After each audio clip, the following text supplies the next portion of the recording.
Budget मतलब CNBC आवाज एक बार फिर साबित हुई बात। I am now happy to announce that there will be no income tax payable up to income of 12 lakh rupees.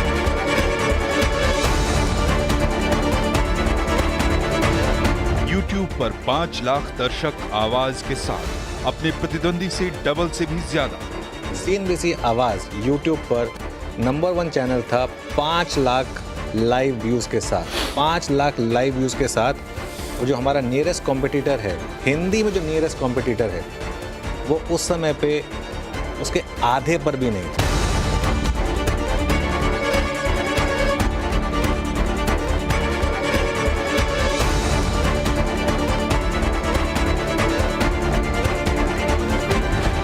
सिर्फ बिजनेस चैनलों में नहीं, बजट की हो बात तो देश के सभी न्यूज चैनलों में सबसे आगे सीएनबीसी आवाज।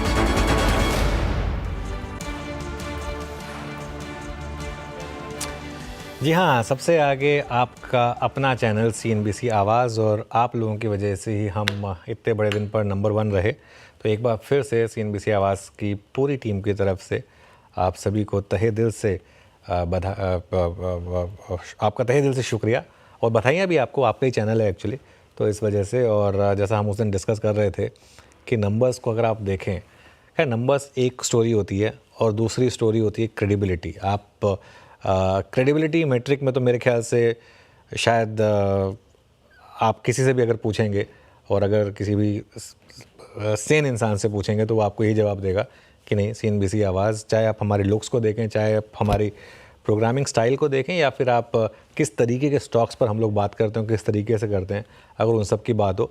लेकिन अगर यूट्यूब के आंकड़े, क्योंकि जो मेजरेबल होते हैं, जिन पर कोई इफ्स एंड बट्स नहीं होता, जिनमें कोई किसी भी किस्म की हैंकी पैंकी नहीं होती है, जिसमें किसी भी किस्म का एक क्या कहूँ मैं, खेल नहीं खेला जाता है, जो कई बार स्पेशली लास्ट के 2-3 महीनों में कुछ जगहों पर खेला गया है। तो अगर आप उसको हटा दें तो देखिए नंबर्स अपने आप एक स्टोरी बयां कर रहे हैं, और मैं इन चीज़ से बहुत अपनी टीम की तरफ से, जैसे मैं कह रहा हूँ बार बार, काफ़ी खुश हूँ। चलिए आगे बढ़ते हैं और आज के शो की बात करते हैं, क्योंकि अगले कुछ दिन तक हम इस बजट के मोमेंटम को और आगे बढ़ाने की बात करेंगे। आज ऑब्वियसली बजट से ज़्यादा कुछ और इम्पॉर्टेंट आ गया, वो था जो टैरिफ वाली न्यूज़ आई। फिर भी मैं एक चीज़ कहूँगा श्रेया वीरू, आप दोनों को, कि मार्केट में गिरावट भले ही आई हो, लेकिन दिन ख़राब नहीं है, डाउन बट नॉट आउट, और अच्छी खासी रिकवरी हमने देखी है निफ्टी, बैंक निफ्टी दोनों में। और बैंक्स और आईटी दोनों इंडेक्स अगर आप देखें, आईटी तो इनफैक्ट ग्रीन में आ गया था इंटरडे में, और बैंक्स में भी लोअर लेवल से अच्छी रिकवरी आई। हाँ, एक सेक्टर अभी भी है जहाँ पर बहुत ज़्यादा सेलिंग प्रेशर है, वो है कैपिटल गुड्स। वो इंडेक्स अभी भी काफ़ी नीचे है, और ऑब्वियसली उसमें अब क्लियरली एक थोड़ा सा एक बजट का प्रेशर आप मान सकते हैं। ये देखिए, ये एक क्लियर कट बजट की कैजुअलिटी मान सकते हैं आप इसको। आज भी 5% नीचे है, और ये एक हमने सुबह एक व्यू भी लिया था कि अब कैपेक्स से कंजम्पशन में शायद मार्केट मूव करेगा, उसका एक इम्पैक्ट क्लियरली विजिबल था। थोड़ा सा मिड कैप शेयरों में प्रेशर है, ये भी एक एक्सपेक्टेशन थी कि मिड कैप शायद थोड़ा अंडर परफॉर्म करेंगे, लार्ज कैप आउट परफॉर्म करेंगे। लेकिन निफ्टी और बैंक निफ्टी दोनों ने काफ़ी क्रूशल लेवल्स बचाए हैं। अब देखते हैं आखिरी का 1.5 घंटा क्या लेकर आता है।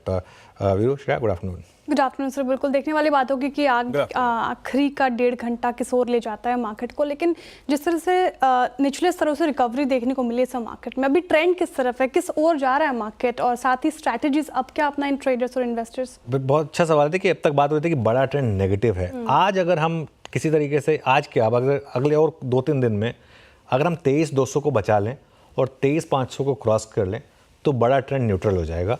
और अगर आप 23,800 24,000 के ऊपर निकल लेंगे तो बड़ा ट्रेंड भी पॉजिटिव होगा। निफ्टी का प्राइस एक्शन खराब नहीं है। आज सुबह भी हमारी यही बात हुई थी श्रेया कि पहले घंटे में बेचने से बचें, स्पेशली गैप डाउन के बाद बेचने से बचें, क्योंकि इस मार्केट में रिकवरी आ सकती है। और मुझे हैरानी नहीं हुई है कि 23,222 के लो से हम अब रिकवरी दिखाकर 23,332 तक आ गए। रिकवरी उतनी नहीं है जितनी जिसको लेकर आप बहुत ज़्यादा खुश होंगे, लेकिन एटलीस्ट मार्केट कोलैप्स करने को तैयार नहीं है। और अगर आज हम 23,350 के ऊपर बंद हो गए तो क्लोजिंग पॉजिटिव होगी। वो इसका मतलब होगा कि मार्केट अब उस 20 डे मार्क के आसपास फाइट करने को तैयार है, 10 और 20 डे मार्क के आसपास फाइट करने को तैयार है। और जब तक हम क्लोजिंग बेसिस पर इस जोन को होल्ड कर रहे हैं 23,250 से 23,350, मेरा व्यू ये रहेगा कि आप शॉर्ट ना करें। अच्छा, एक और चीज़, आज रात को देखते हैं यूएस मार्केट कैसे बिहेव करेगा, क्योंकि काफ़ी कुछ फ्यूचर्स में प्राइस्ड इन है, लेकिन यूएस मार्केट के लिए भी ये नई खबर है। उनकी खुद की मार्केट में नेगेटिव इंपैक्ट होने वाला, तो हो सकता है आज यूएस मार्केट भी और गिरे, तो इसके लिए थोड़ा सा केयरफुल रह के चलने की ज़रूरत है अभी। लेकिन मेरा ये मानना है कि जब तक स्क्रीन पर पिछले लोस बचे हुए हैं, एक मार्केट शायद बाय ऑन डिप्स को रिवॉर्ड करने के मूड में हो। इमीडिएटली आपको रिवॉर्ड भले ही ना मिले, लेकिन देर सवेर शायद मिले। बैंक निफ्टी पर मैं थोड़ा ज़्यादा पॉजिटिव हूँ, उसका रीज़न बताता हूँ मैं। एक तो आप बैंक निफ्टी का आज का इंटरडे चार्ट देखिए, बैंक निफ्टी में रिकवरी थोड़ी सी ज़्यादा हुई, और दूसरी बात बैंक निफ्टी ने काफ़ी क्रूशल लेवल्स बचाए, और 49,500 अगर बैंक निफ्टी ने क्रॉस करना शुरू किया तो मुझे लग रहा है कि ताबड़तोड़ तेज़ी होगी बैंक निफ्टी में। और आरबीआई पॉलिसी से पहले मुझे नहीं लगता कि ज़्यादा लोगों की हिम्मत होगी बैंक निफ्टी में शॉर्ट करने की, क्योंकि अगर रेट कट आ गया तो वो एक बार के लिए तो बैंक निफ्टी को 1000-1500 पॉइंट की भी रैली दिखा सकता है। बिल्कुल, अगर रेट कट आ गया तो सीधा 1000 पॉइंट की रैली हो जाएगी बैंक निफ्टी में उसी मोमेंट। तो उस हिसाब से ये भी एक क्रूशल है। Veeru, good afternoon. Stock specific क्या एक्शन दिख रहे हैं आपको? अनुज, बिल्कुल स्टॉक स्पेसिफिक पहले शुरुआत करते हैं केमिकल से। मैं यूपीएल आपकी स्कीम पे रखूंगा अनुज, करीब 3% ऊपर है, लेकिन एक हिस्टोरिकल प्राइस इसने आज रीगेन कर लिया। बड़ा इंटरेस्टिंग है। वीकली चार्ट्स पर अगर आप यूपीएल को कन्वर्ट करें तो लगभग आप समझ लीजिएगा कि जुलाई 2023 में इसका डाउन फेज शुरू हुआ था, डाउन ट्रेड शुरू हुआ था।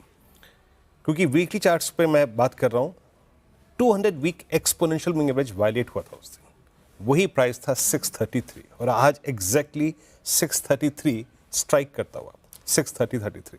स्ट्रॉन्ग बाइंग, स्ट्रॉन्ग अर्निंग्स, ये स्टॉक शायद अपनी इस ट्रेजेक्ट्री को चेंज करने के लिए बिल्कुल आतुर नजर आ रहा है।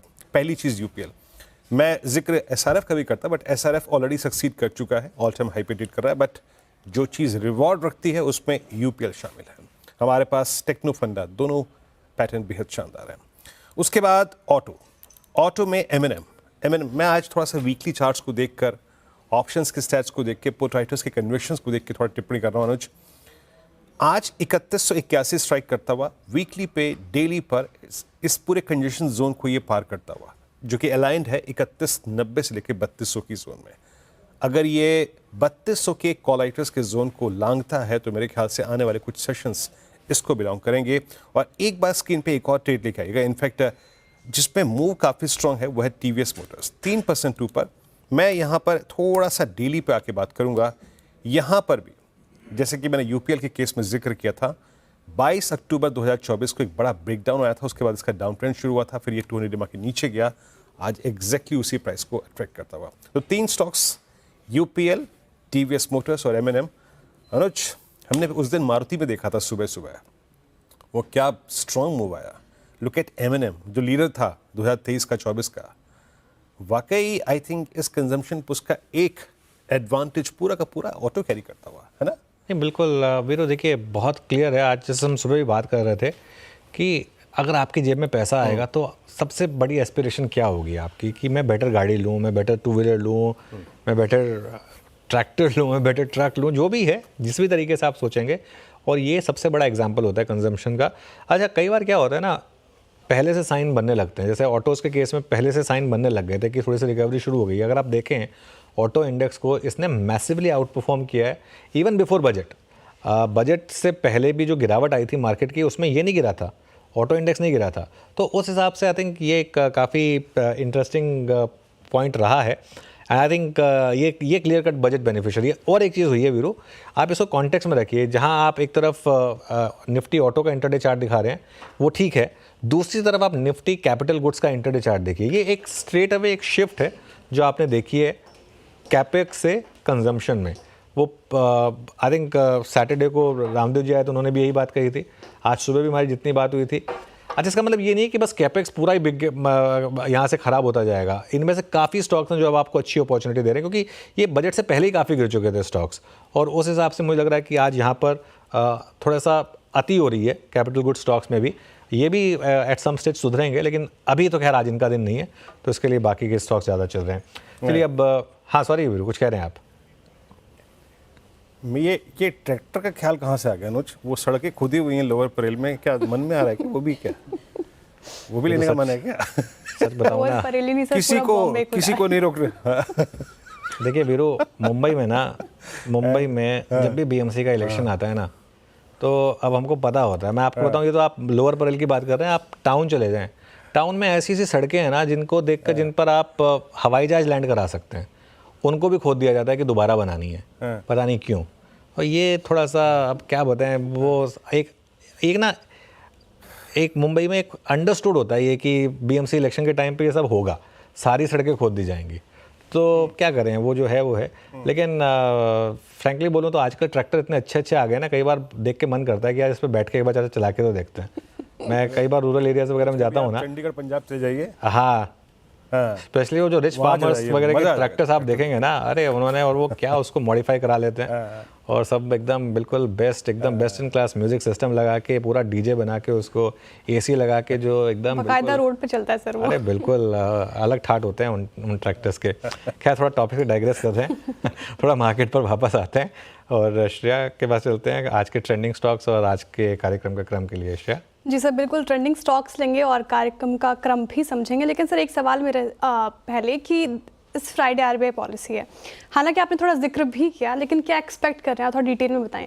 आई थिंक मार्केट आपको चीख के बता रहा है क्या एक्सपेक्ट कर रहे हैं, क्योंकि जिस तरीके से ऑटो स्टॉक्स और बाकी स्टॉक्स भाग रहे हैं, जिस तरीके से एनबीएफसीज, आप एनबीएफसीज देखिए, मोर देन बैंक्स, एनबीएफसीज देखिए, आप चोलामंडलम का इंटरडे चार्ट देखिए जरा एक बार स्क्रीन पर, आप बजाज फाइनेंस का इंटरडे चार्ट देखिए एक बार जरा, आप स्ट्रॉन्गर एनबीएफसीज के चार्ट्स देखिए इंटरडे में, वो क्लियरली आपको चीख के कह रहे हैं कि मार्केट रेट कट एक्सपेक्ट कर रहा है। और इस फ्राइडे को अगर रेट कट आ गया तो मुझे लग रहा है कि और बड़ी रैली हो सकती है। और एक बात बताऊँ मैं आपको, ये आई थिंक चार्ट्स में बहुत ताकत होती है। बजाज फाइनेंस, चोला, श्रीराम, ये सब हमने पिछले हफ्ते डिस्कस करे थे, वहाँ से 15% की रैली आ चुकी है इन स्टॉक्स में। श्रेया, वो देख के लग रहा था कि ये स्टॉक्स में जो स्ट्रेंथ थी कि ये स्टॉक्स चलने को तैयार है।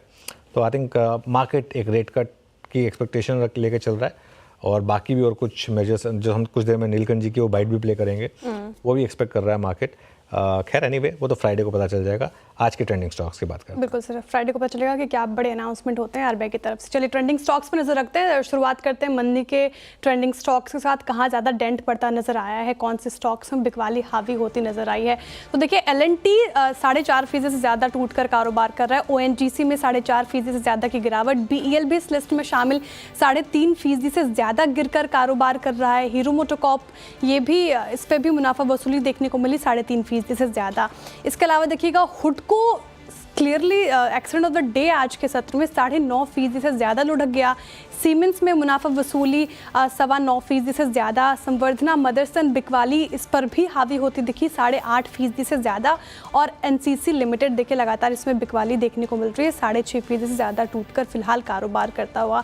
लेकिन गिरते बाजार में कुछ ऐसे स्टॉक्स जहाँ पे अच्छी खासी तेज़ी भी देखने को मिल रही है, और जैसे कि अभी हम डिस्कस भी कर रहे थे, NBFCs के स्टॉक्स में आपको तेज़ी देखने को मिलेगी। बजाज फाइनेंस 4.5% से ज़्यादा तेज़ होकर फिलहाल कारोबार कर रहा है। महिंद्रा एंड महिंद्रा अच्छी तेज़ी यहाँ पर देखने को मिल रही है 3.5% से ज़्यादा। विप्रो में खरीदारी आज देखने को मिल रही है 3.25% से ज़्यादा। इनफैक्ट भारतीय एयरटेल भी इस लिस्ट में शामिल हो गया 1.5%, इनफैक्ट 2.25% से ज़्यादा तेज़ होकर फिलहाल कारोबार करता हुआ। UPL देखिए इनफैक्ट पूरा केमिकल पैक ही तेज़ है आज के सत्र में 4.5% से ज़्यादा के उछाल। डिविस्लैब में खरीदारी 4.25% से ज़्यादा। चोला इन्वेस्टमेंट उस लिस्ट में शामिल 3.25%, इनफैक्ट 3.5% के करीब यहाँ पे खरीदारी बनती हुई नजर आई। और पेटीएम भी तेज़ी के ट्रेंडिंग स्टॉक्स में शामिल 4% से ज़्यादा की तेज़ी यहाँ पर हमें देखने को मिली आज के सत्र। चलिए अब आगे बढ़ते हैं और कार्यक्रम का क्रम मैं समझाती हूँ। फंडामेंटल राय देने के लिए हमारे साथ SMFS के शरद अवस्थी जुड़े हुए हैं, टेक्निकल कॉल्स के जरिए आपकी कमाई कराने के लिए हमारे साथ जुड़े हैं गाबा सर,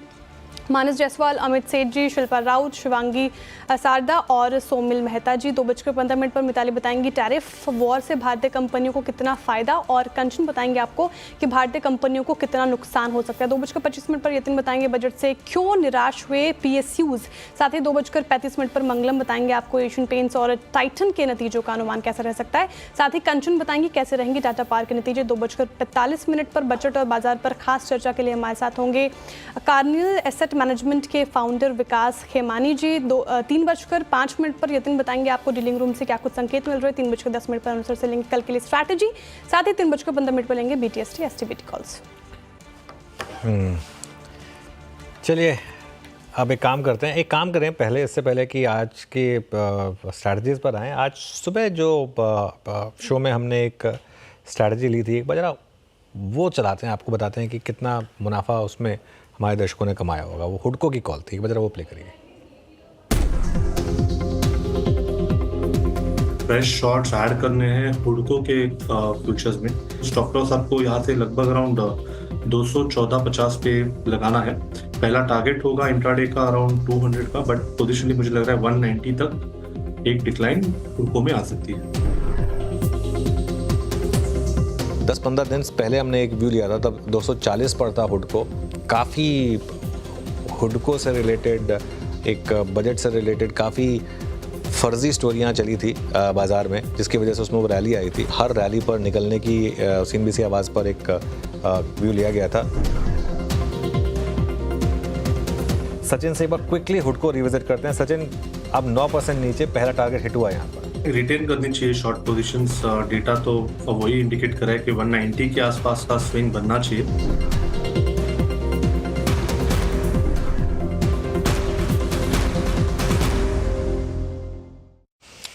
चलिए, पैसा बनाना पैसा बचाना दोनों ज़रूरी है, और हुडको के केस में हमने शायद दोनों करा के दिया। पैसा बचाया भी लॉन्ग साइड पर और शॉर्ट साइड पर पैसा बनवा के भी दिया। अब हमारे साथ पैनल तैयार है आज की ट्रेड्स के लिए। सभी को गुड आफ्टरनून। गाबा सर, बताइए क्या ट्रेड लें इस समय? SRF में और हायर टाइम फ्रेम बेसिस पर बहुत कंसोलिडेशन हुआ है, उसके बाद ब्रेकआउट मिला है। मोमेंटम थोड़ा स्ट्रेच है, लेकिन लेना चाहिए। SRF ट्रेड कर रहा है 2929 पर, स्टॉप लगाएंगे 2900 का, 29 रुपीज, टारगेट 3000। हो सकता है स्पिल ओवर ट्रेड हो, लेकिन यस, SRF पर ध्यान देना चाहिए on the long side. Okay, SRF में स्ट्रॉन्ग हुआ, मतलब एक बड़े मूव के बाद प्रकाश अगर इसे पिक कर रहे हैं तो इसका मतलब कन्विक्शन बहुत ज़्यादा है। 29.30 पर SRF बाय। मानस, गुड आफ्टरनून, आपका ट्रेड। गुड आफ्टरनून वीरेन जी। तो देखिए, डीवीज लैब पे खरीदारी करने की राय रहेगी। अगर आप डेली चार्ट जाएंगे तो वहां पर आपको हायर टॉप्स हायर बॉटम्स का कंफर्मेशन दिखेगा। स्टॉक ने अपने 20 और 10 डे मूविंग एवरेज को रीगेन कर लिया है। काफी बेहतर वॉल्यूम देखने को मिले हैं पिछले, अगर हम 1 से 1.5 घंटे की बात करें तो डीवीज लैब में 5690 के स्टॉप लॉस से खरीदारी करके चलनी है। ये कैश लेवल्स हैं। 5690 का स्टॉप लॉस लगाइए और 6150 6150 के आपको टारगेट सेट करने हैं डीवीज लैब में। अगर चाहें तो 5900 वाला कॉल ऑप्शन ले सकते हैं। 5900 कॉल ऑप्शन करीब 189 के आसपास ट्रेड हो रहा है। वहां पर 129 का स्टॉप लॉस लगाइए और 30 रुपए के टारगेट सेट करिए, 300 रुपए के टारगेट सेट करिए 5900 के कॉल ऑप्शन में। डिस्क्लोजर है कि इस ऑप्शन में हमने अपने क्लाइंट्स को भी रिकमेंडेशन दिया हुआ है। ठीक है, डीवीज लैब में 5690 का स्टॉप लॉस करके खरीदारी करने की सलाह है फिलहाल। अमित जी, गुड आफ्टरनून, आपने क्या पिक किया है? जी, good afternoon Shreya ji, good afternoon Anup ji, Viren ji and everybody on the panel. Shreya ji, मेरा इस समय का ट्रेड रहेगा भारती एयरटेल। भारतीय एयरटेल में काफी अच्छा खासा कंसोलिडेशन हुआ है और हम रिसेंटली देख रहे हैं कि 1620 1630 काफी अच्छे से होल्ड कर रहा है। आज का प्राइस एक्शन स्ट्रांग है और कैंडल इज वेरी अच्छे खासे मोमेंटम में है, तो इसे बाय करें। 1654 का प्राइस है, स्टॉप लॉस रहेगा 1627 रुपीज का और टारगेट्स रह गए 1675 एंड 1700 के। ओके, भारतीय एयरटेल, ये हो गई अमित जी के पिक। अच्छे शानदार पिक सारे। भारतीय एयरटेल देखिए अच्छा मूव आ रहा है आज भारतीय एयरटेल में। शिल्पा जी, गुड आफ्टरनून। शिल्पा जी, बताइए आपकी ट्रेड क्या रहेगी आज की? Good afternoon. मेरा ध्यान अभी न्यू एंट्रेंट है फिनिक्स लिमिटेड FNO में। यहाँ पे 1800 के ऊपर जस्ट एक छोटा सा ब्रेकआउट अटेम्प्ट है। अगर ये होल्ड करता है 1780 जोन्स, तो यहाँ पे क्विकली आपको 1860 से 1880 के मूव आने चाहिए। तो फिनिक्स में आप यहाँ पे 1780 के स्टॉप लॉस से लॉन्ग बैनर ले सकते हैं। शिल्पा जी, फिनिक्स के साथ आपने मिल्स गायब कर दिया। बहुत यहाँ पर जो हम मुंबई वाले हैं उनको काफ़ी क्लोज टू हार्ट है ये फिनिक्स मिल्स, तो इसके लिए। लेकिन फिनिक्स मिल्स जो न्यू FNO एंट्रेंट है, वैसे खैर अच्छे मूव्स आ रहे हैं यहाँ पर। यहाँ पर एक बाय कॉल आती हुई है, अच्छे शानदार मूव्स हैं इसमें। वीरो, हाँ, भले ये नया एंट्रेंट हो, लेकिन हमारा आधा ऑफिस इसी में रहता है। खैर, कोई बात नहीं, आगे चलते हैं और शरद अवस्थी जी से बात करते हैं। शरद जी, गुड आफ्टरनून, आपका ट्रेड। गुड आफ्टरनून जी। मेरा मानना है कि पिरामल एंटरप्राइजेज इन लेवल से एक बढ़िया बेट हो सकती है। जनरली कंपनी काफी अग्रेसिवली ग्रो करने की बात कर रही है आने वाले समय में, तो पिरामल के जिस टाइप के ग्रोथ टारगेट्स हैं, जैसी ब्रांच एडिशंस उन्होंने पास्ट में की है, जैसे-जैसे वो ब्रांच एडिशन जो है वो मैच्योर होती है, 2 साल के ऊपर के टाइम फ्रेम में जनरली ब्रांचेस मैच्योर होती हैं उनकी। तो लगभग 150 पौने 200 ब्रांचेस अभी ऐसी हैं जो मैच्योर होंगी। प्लस लगातार उन्होंने अपनी लेगेसी बुक को कम किया है और अभी लगभग 0.8 0.7 टाइम्स प्राइस टू बुक पे ट्रेड कर रहा है। और अगले 3 से 4 साल की कंपनी के जो टारगेट्स हैं वो काफ़ी अग्रेसिव हैं ग्रोथ रेट्स वगैरह को लेके। और मुझे लगता है जैसे-जैसे ये लेगेसी बुक वाला इश्यू इन्होंने कम कर दिया है और ज़्यादातर फोकस रिटेल हाउसिंग वगैरह पे है, तो मुझे लगता है ग्रोथ रेट्स काफ़ी स्टेबल रहनी चाहिए और एमएसएमई और माइक्रो फाइनेंस बुक में अब यहाँ से और ज़्यादा स्ट्रेस बढ़ने की कोई खास गुंजाइश हमें दिखाई नहीं देती।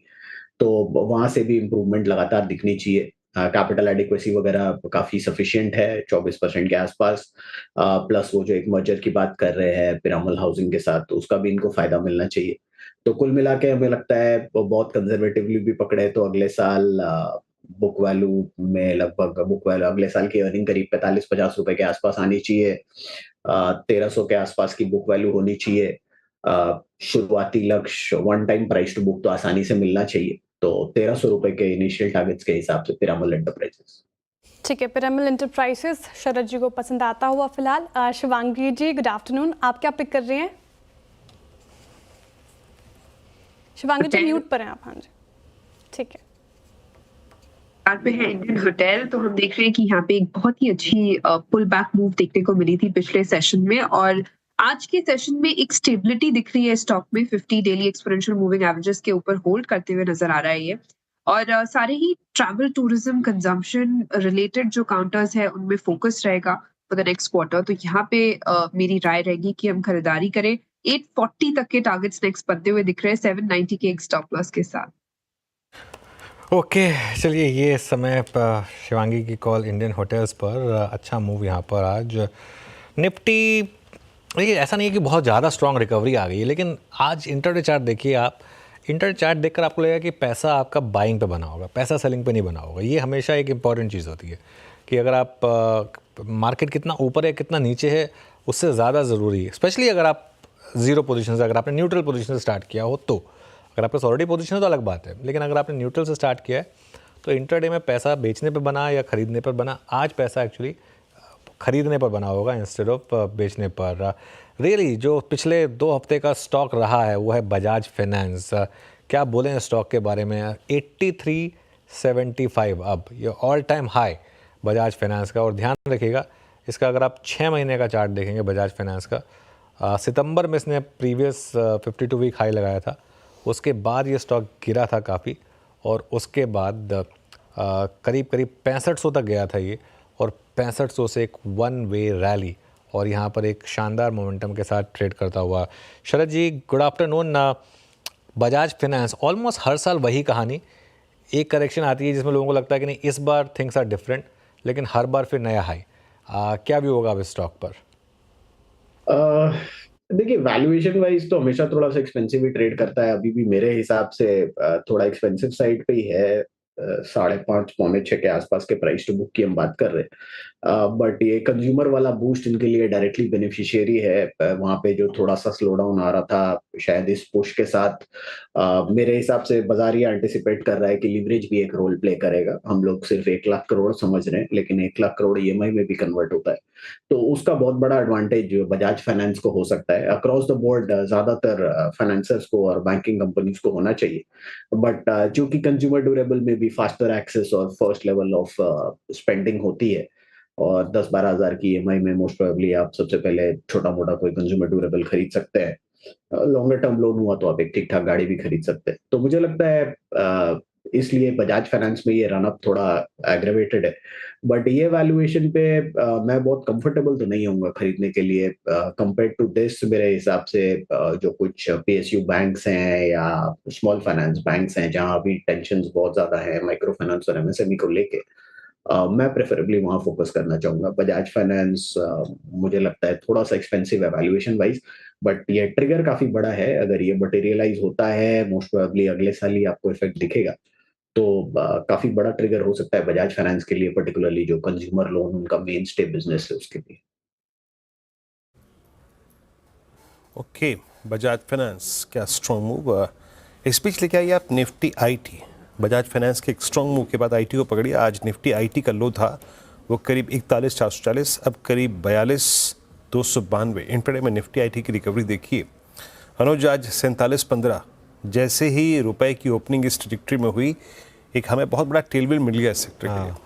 ये वो सेक्टर है जिसने मोर और लेस जनवरी में बाजार के साथ डाउन साइड में पार्टिसिपेट किया। कुछ इश्यूज थे with I think HCL technologies, उसने बड़ा डिप दिया। इस स्पेस को कैसे लेना चाहिए इस वक्त? बिल्कुल वीरू, आई थिंक मार्केट ने बहुत स्मार्टली प्ले अप किया है इसको। At the end of the day बहुत मीनिंगफुल डिप्रिसिएशन है रुपये में, जो इसको ऑब्वियसली सेक्टर को बेनिफिट करेगा। ऑल्सो इनकी अर्निंग्स भी काफ़ी स्ट्रॉन्ग रही है। आई थिंक आज सुबह भी हम बात कर रहे थे कि आईटी सबसे पहले शायद रिकवर करेगा गैप डाउन के बाद। गैप डाउन यहाँ भी हुआ और उसके बाद रिकवरी हुई। एक कोफोज का स्टॉक देखिए फॉर एग्जांपल, काफ़ी ओवरसोल्ड स्टॉक था, तो वहाँ पर सबसे ज़्यादा रैली हुई, रिकवरी सबसे ज़्यादा वहीं पर आई। तो ऐसे कुछ स्पेसेस हैं जहाँ पर मुझे लग रहा है कि आपको मार्केट बीच बीच में मौके देगा। और आई थिंक एक अगर यहाँ पर शायद पॉसिबिलिटी है कि जो पिछले महीने जो लोज बने थे वो होल्ड करें अब काफ़ी टाइम तक, क्योंकि ये पॉकेट पहले भी काफ़ी लीडरशिप पॉकेट रही है। पिछले साल पूरे साल ये लीडरशिप पॉकेट थी, तो इस वजह से मेरे ख्याल से यहाँ पर भी अच्छे मूव्स बनेंगे। इस पर इनफैक्ट एक व्यू लेते हैं इस पर। शिल्पा जी, आईटी स्टॉक्स कोफोज देखिए एक बार, कोफोज पर कोई ट्रेड बन रहा है क्या?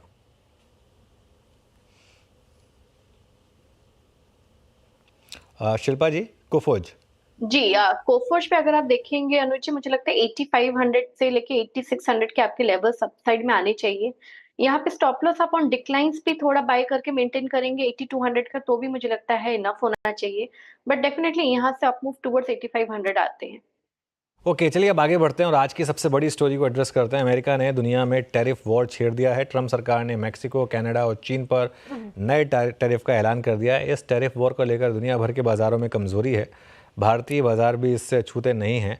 अमेरिका का कदम किन सेक्टर्स के लिए पॉजिटिव है और किन के लिए नेगेटिव, इसकी जानकारी हमारे साथ मिताली और कंचन लेकर आई हैं।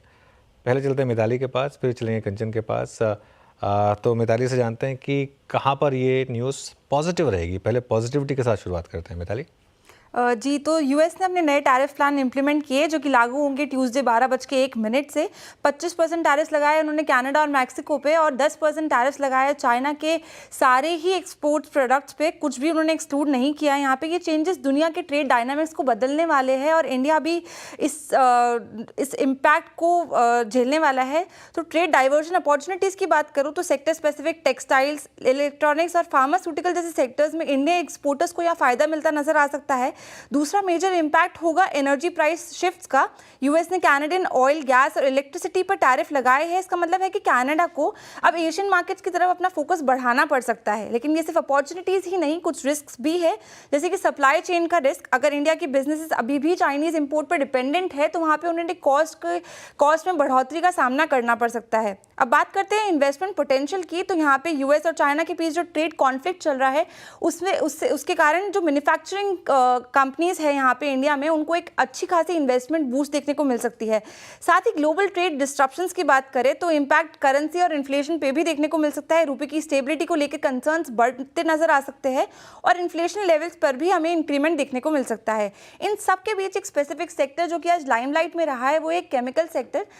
3 पर्टिकुलर स्टॉक्स की मैं बात करना चाहूँगी, यूपीएल, जुबिलेंट इंग्रेविया और पीआई इंडस्ट्रीज की। तो टैरिफ्स के चलते इन तीनों स्टॉक्स में हमें आज अच्छा खासा अपसाइड मोमेंटम देखने को मिला है। पीआई इंडस्ट्रीज की अगर बात करूं तो एक की प्रोडक्ट है उनका पायरोसल्फेन, जो कि कंपनी का टोटल रेवेन्यू का 30 से 35% तक कंट्रीब्यूट करता है। पहले चाइनीज सप्लायर्स की वजह से जो प्राइसिंग प्रेशर था वो अब इंप्रूव होता नजर आ सकता है और रेवेन्यू में भी हमें इसकी संभावना देखने को मिल सकती है। यूपीएल की बात करें तो वहाँ का एक की कॉम्पोनेंट है ग्लूफोसिनेट, जो कि यूएस मार्केट का एक अच्छा खासा इंपॉर्टेंट प्रोडक्ट है। टैरिफ्स के बाद चाइनीज कंपटीशन का प्रेशर कम होगा, जिससे यूपीएल की मार्केटिंग पोजीशन जो है वो और ज़्यादा स्ट्रांग होती नजर आ सकती है। तीसरी हम जुबिलेंट इंग्रेविया की बात करें तो दुनिया की only non Chinese pyridine manufacturing company है। इस वजह से कंपनी की एग्रोकेमिकल, फार्मास्यूटिकल और सेमीकंडक्टर सेक्टर्स में अच्छी खासी ग्रोथ पोटेंशियल की उम्मीद है। लेकिन जैसे कि ग्रोथ अपॉर्चुनिटीज़ है, हमें साथ साथ इन लाइन रखना होगा रिस्क का भी, जो कि इन टैरिफ्स के चलते इंडिया को फेस करना पड़ सकता है। बिल्कुल मिताली, पॉजिटिविटी की बात की आपने और साथ ही रिस्क का भी जिक्र किया, तो कंचन से ही जान लेते हैं कि आखिर किसके लिए रिस्क हो सकता है, किसके लिए नेगेटिव रह सकता है ये टैरिफ वॉर। बताइए कंचन। जी, नेगेटिव की हमने बात करी है, तो जिन स्टॉक की हम बात करने वाले हैं ऑलरेडी एक्शन तो आज के ट्रेडिंग सेशन में हमने देखने को मिल ही गया है। सबसे पहले फार्मा कंपनी की बात कर लेते हैं, वहाँ पे एक नेगेटिव इंपैक्ट आता हुआ हमें दिखाई दे रहा है। बेसिकली यूएस ने कनाडा पे जो 25% का एक टैरिफ लगाया है, उससे कई सारी कंपनीज है जो आगे चल के हो सकता है एक लाइमलाइट में आ सकती है नेगेटिव ट्रेंड में। सबसे पहले पिरामल फार्मा, बिकॉज मई 2022 में कंपनी ने कनाडा में अपनी जो सब्सिडरी है, अपना एक प्लांट है, उसकी शुरुआत की थी, जिसका सीधा सीधा असर हमें देखने को मिल सकता है कंपनी के रेवेन्यू में। इनफैक्ट अगर हम सन फार्मास्यूटिकल की बात भी करें तो इसकी भी कई सारी सब्सिडरीज वहाँ पे ऑलरेडी लोकेटेड है और काफ़ी सारी जो टेरो इनकी कंपनीज है वहाँ पे दवाइयाँ भी बेचती है और दवाइयाँ कोई छोटे पैमाने में नहीं बेचती है बल्कि काफ़ी लार्ज स्केल में बेचा जाता है, तो ये इम्पैक्ट भी हमें देखने को मिल सकता है। जुबिलेंट फार्मोवा का वो एक अच्छा खासा नुकसान देखने को मिल सकता है, बिकॉज मॉन्ट्रियल कनाडा में इनकी एक सब्सिडरी कंपनी है और काफ़ी लार्ज पैमाने में यहाँ पे कामकाज करती है। और ल्यूपिन पे भी हमें सीधा सीधा इसी तरीके का इफेक्ट आता हुआ दिखाई दे सकता है, क्योंकि ल्यूपिन की जो कनाडा में प्रेजेंस है वो काफ़ी ज़्यादा लार्ज प्रेजेंस है। ये तो बात हो गई फार्मास्यूटिकल कंपनीज की, लेकिन अगर हम बात करें दूसरे सेक्टर की तो ऑटो एंसिलरी का नाम भी यहाँ पे उभर के आता है, क्योंकि जो ऑटो एंसिलरी कंपनी है संवर्धना, मदरसन और साथ ही साथ सोना BLW, उनकी वहाँ पे प्रेजेंस काफ़ी लार्ज स्केल में है और काफ़ी एक्सपोर्ट्स भी यहाँ से हमने देखा है। सोना BLW को एक अच्छा खासा नुकसान होता हुआ दिखाई दे सकता है, क्योंकि इसकी मैक्सिको में एक फैक्ट्री है और इसके अगर टोटल रेवेन्यू की बात करी जाए तो मैक्सिको से इसका अप्रॉक्सीमेटली 2% का रेवेन्यू आता है, तो ये इम्पैक्ट हो सकता है। इनफैक्ट संवर्धा मदरसन की बात करें तो इसकी मैक्सिको में और यूएस में कई सारे प्लांट्स मौजूद है और इनकी जो टोटल रेवेन्यू है उसका अप्रॉक्सीमेटली 4% यहीं से हमें आता हुआ दिखाई देता है। मेटल सेक्टर आप पूरा का पूरा अगर आप इंडाइसेस देखेंगे तो यहाँ पे हमें एक गिरावट तो डेफिनेटली देखने को मिली है। बेसिकली इसमें अब बात क्या निकल के आ रही है सामने कि यूएस जो अपना रॉ मटेरियल है वो भारत जैसे देश की तरफ कहीं ना कहीं डाइवर्ट करता हुआ दिखाई देगा। अब इसका सबसे बड़ा जो रीज़न बनेगा वो बनेगा ओवर सप्लाई, क्योंकि ओवर सप्लाई होती जाएगी तो वहाँ पे कई सारी चीज़ें हमें नेगेटिव साइड पर जाती हुई दिखाई देगी। इंडियन मेटल कंपनीज बड़े पैमाने पर जो है वो रॉ मटेरियल और साथ ही साथ जो इक्विपमेंट्स है उसका भी इम्पोर्ट करती है, और जिस तरीके से हम डॉलर रुपये के बीच में एक अनसर्टेनिटी देख रहे हैं उसका सीधा सीधा कंपनीज की प्रॉफिटेबिलिटी में और इनफैक्ट मार्जिन्स पे भी एक इम्पैक्ट आता हुआ दिखाई देगा। बिल्कुल, तो ये तो हो गई नेगेटिव वाली बातें। शुक्रिया मिताली और कंचन तमाम जानकारी के लिए। अनुज सर, लेकिन ये जो टैरिफ वॉर छिड़ा है पूरा, तो इसका क्या इम्पैक्ट आप देख रहे हैं भारतीय शेयर बाजार पर? क्या मौसम बिगड़ सकता है, कुर्सी की पेटी बांध ले या फिर कुछ नहीं होगा?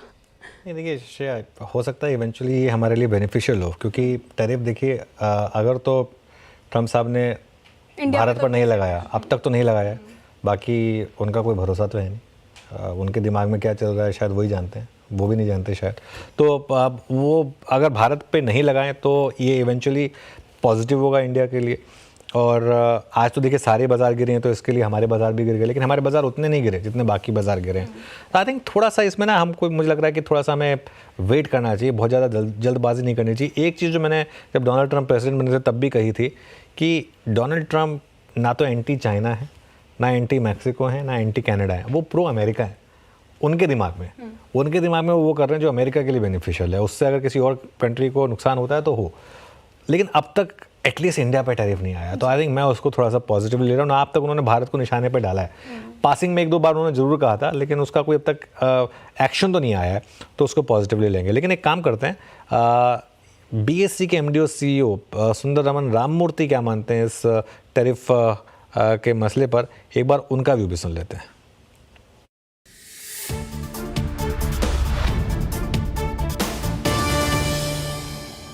अभी जो टैरिफ का चल रहा है तो यूएस के सब लोग वहीं पर चले जा रहे हैं, हमारे मार्केट पर कोई आ नहीं रहा है, तो क्या इसमें भी थोड़ा अभी हमें कम वॉल्यूम दिखेगा या तो फ्यूचर में ये स्थिति है वो और बेहतर होने की गुंजाइश है? देखिए, भारत अपने बल से आगे बढ़ते जा रहा है, ग्लोबल सिनेरियो तो रहते रहेगा। पहले कोविड की महामारी थी,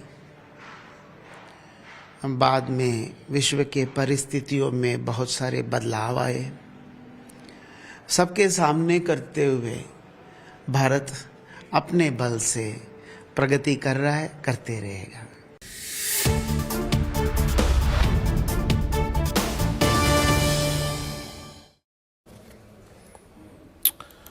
ओके, तो ये BSE के चेयरपर्सन का आपने टेक सुना इस टैरिफ वॉर के बीच में। खैर अभी काम करते हैं, विषय को बदलते हैं थोड़ा सा, कॉल्स कुछ और यहाँ पे ले लेते हैं। सोमिल इस पैनल में जुड़ चुके हैं। सोमिल, गुड आफ्टरनून, कार्यक्रम में स्वागत है। और अभी सोमिल, इस क्लोजिंग में क्या चीज़ करना चाहेंगे आप? स्टॉक स्पेसिफिक आपकी कॉल।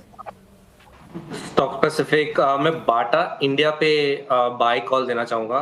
और बाटा इंडिया पे मुझे लगता है कि एक बहुत ही अच्छा कंसोलिडेशन ऊपर की तरफ टूटा है ऑन द डेली चार्ट्स। और इसका स्टॉप लॉस होगा 1340 का, और ऊपर में जो टारगेट होगा वो होगा 1450 का। ओके, 1450 का बाटा में करीब करीब लक्ष्य करीब 1416 पे ट्रेड कर रहा है। कुछ और स्टॉक्स को यही देखते हैं जो कि आज एक स्ट्रॉन्ग मूव जनरेट कर रहे हैं और अभी एक better risk reward ratio hold करते हैं। एक बार जरा प्लीज शिल्पा जी देखिएगा वरुण बेवरेजेस को। 574 ये रिकवरी में है, मेरे ख्याल से इस बास्केट का सबसे ओवरसोल्ड स्टॉक था ये। 574 पे ट्रेड करता हुआ अब HUL चला, ITC चला, मैरिको चला, डाबर चला, ब्रिटानिया चला, अब ये अपनी 200 EMA की ट्रेजेक्ट्री को पार कर रहा है। शिल्पा जी, अब ये बजट डे की हाई शेडो में ट्रेड करता हुआ आपको लग रहा है कि यहाँ पे 610 620 तक का एक स्विंग पॉसिबली खुला हुआ है? वरुण पे आपका टेक? जी बिल्कुल, यहाँ पे अगर देखेंगे आज सुबह से इसमें थोड़ा-सा रिकवरी भी है और ये काफ़ी करेक्ट हो चुका है। तो इसमें मुझे लगता है कि बहुत अच्छा सब्सटैंशियल अपसाइड है। 610 तो इसका इमीडिएट टारगेट है, अगर ये होल्ड करता है तो 660 इसका नेक्स्ट टारगेट भी बन सकते हैं। तो यहाँ पे डेफिनिटली आप पार्टिसिपेट कर सकते हैं, ऑप्शंस के थ्रू आप पार्टिसिपेट कर सकते हैं। 580 का कॉल ऑप्शन जो रफली 20-21 रुपीज़ के बीच में ट्रेड कर रहा है, मुझे लगता है काफ़ी रीज़नेबली प्राइस्ड है। अभी पूरा सीरीज़ बाकी है, तो आप यहाँ पे 12 के स्टॉप लॉस से लॉन्ग बने रहिए। if व्यू सही जाता है तो आपको 35 से लेके 42 के लेवल्स इसमें आते हुए मिलेंगे।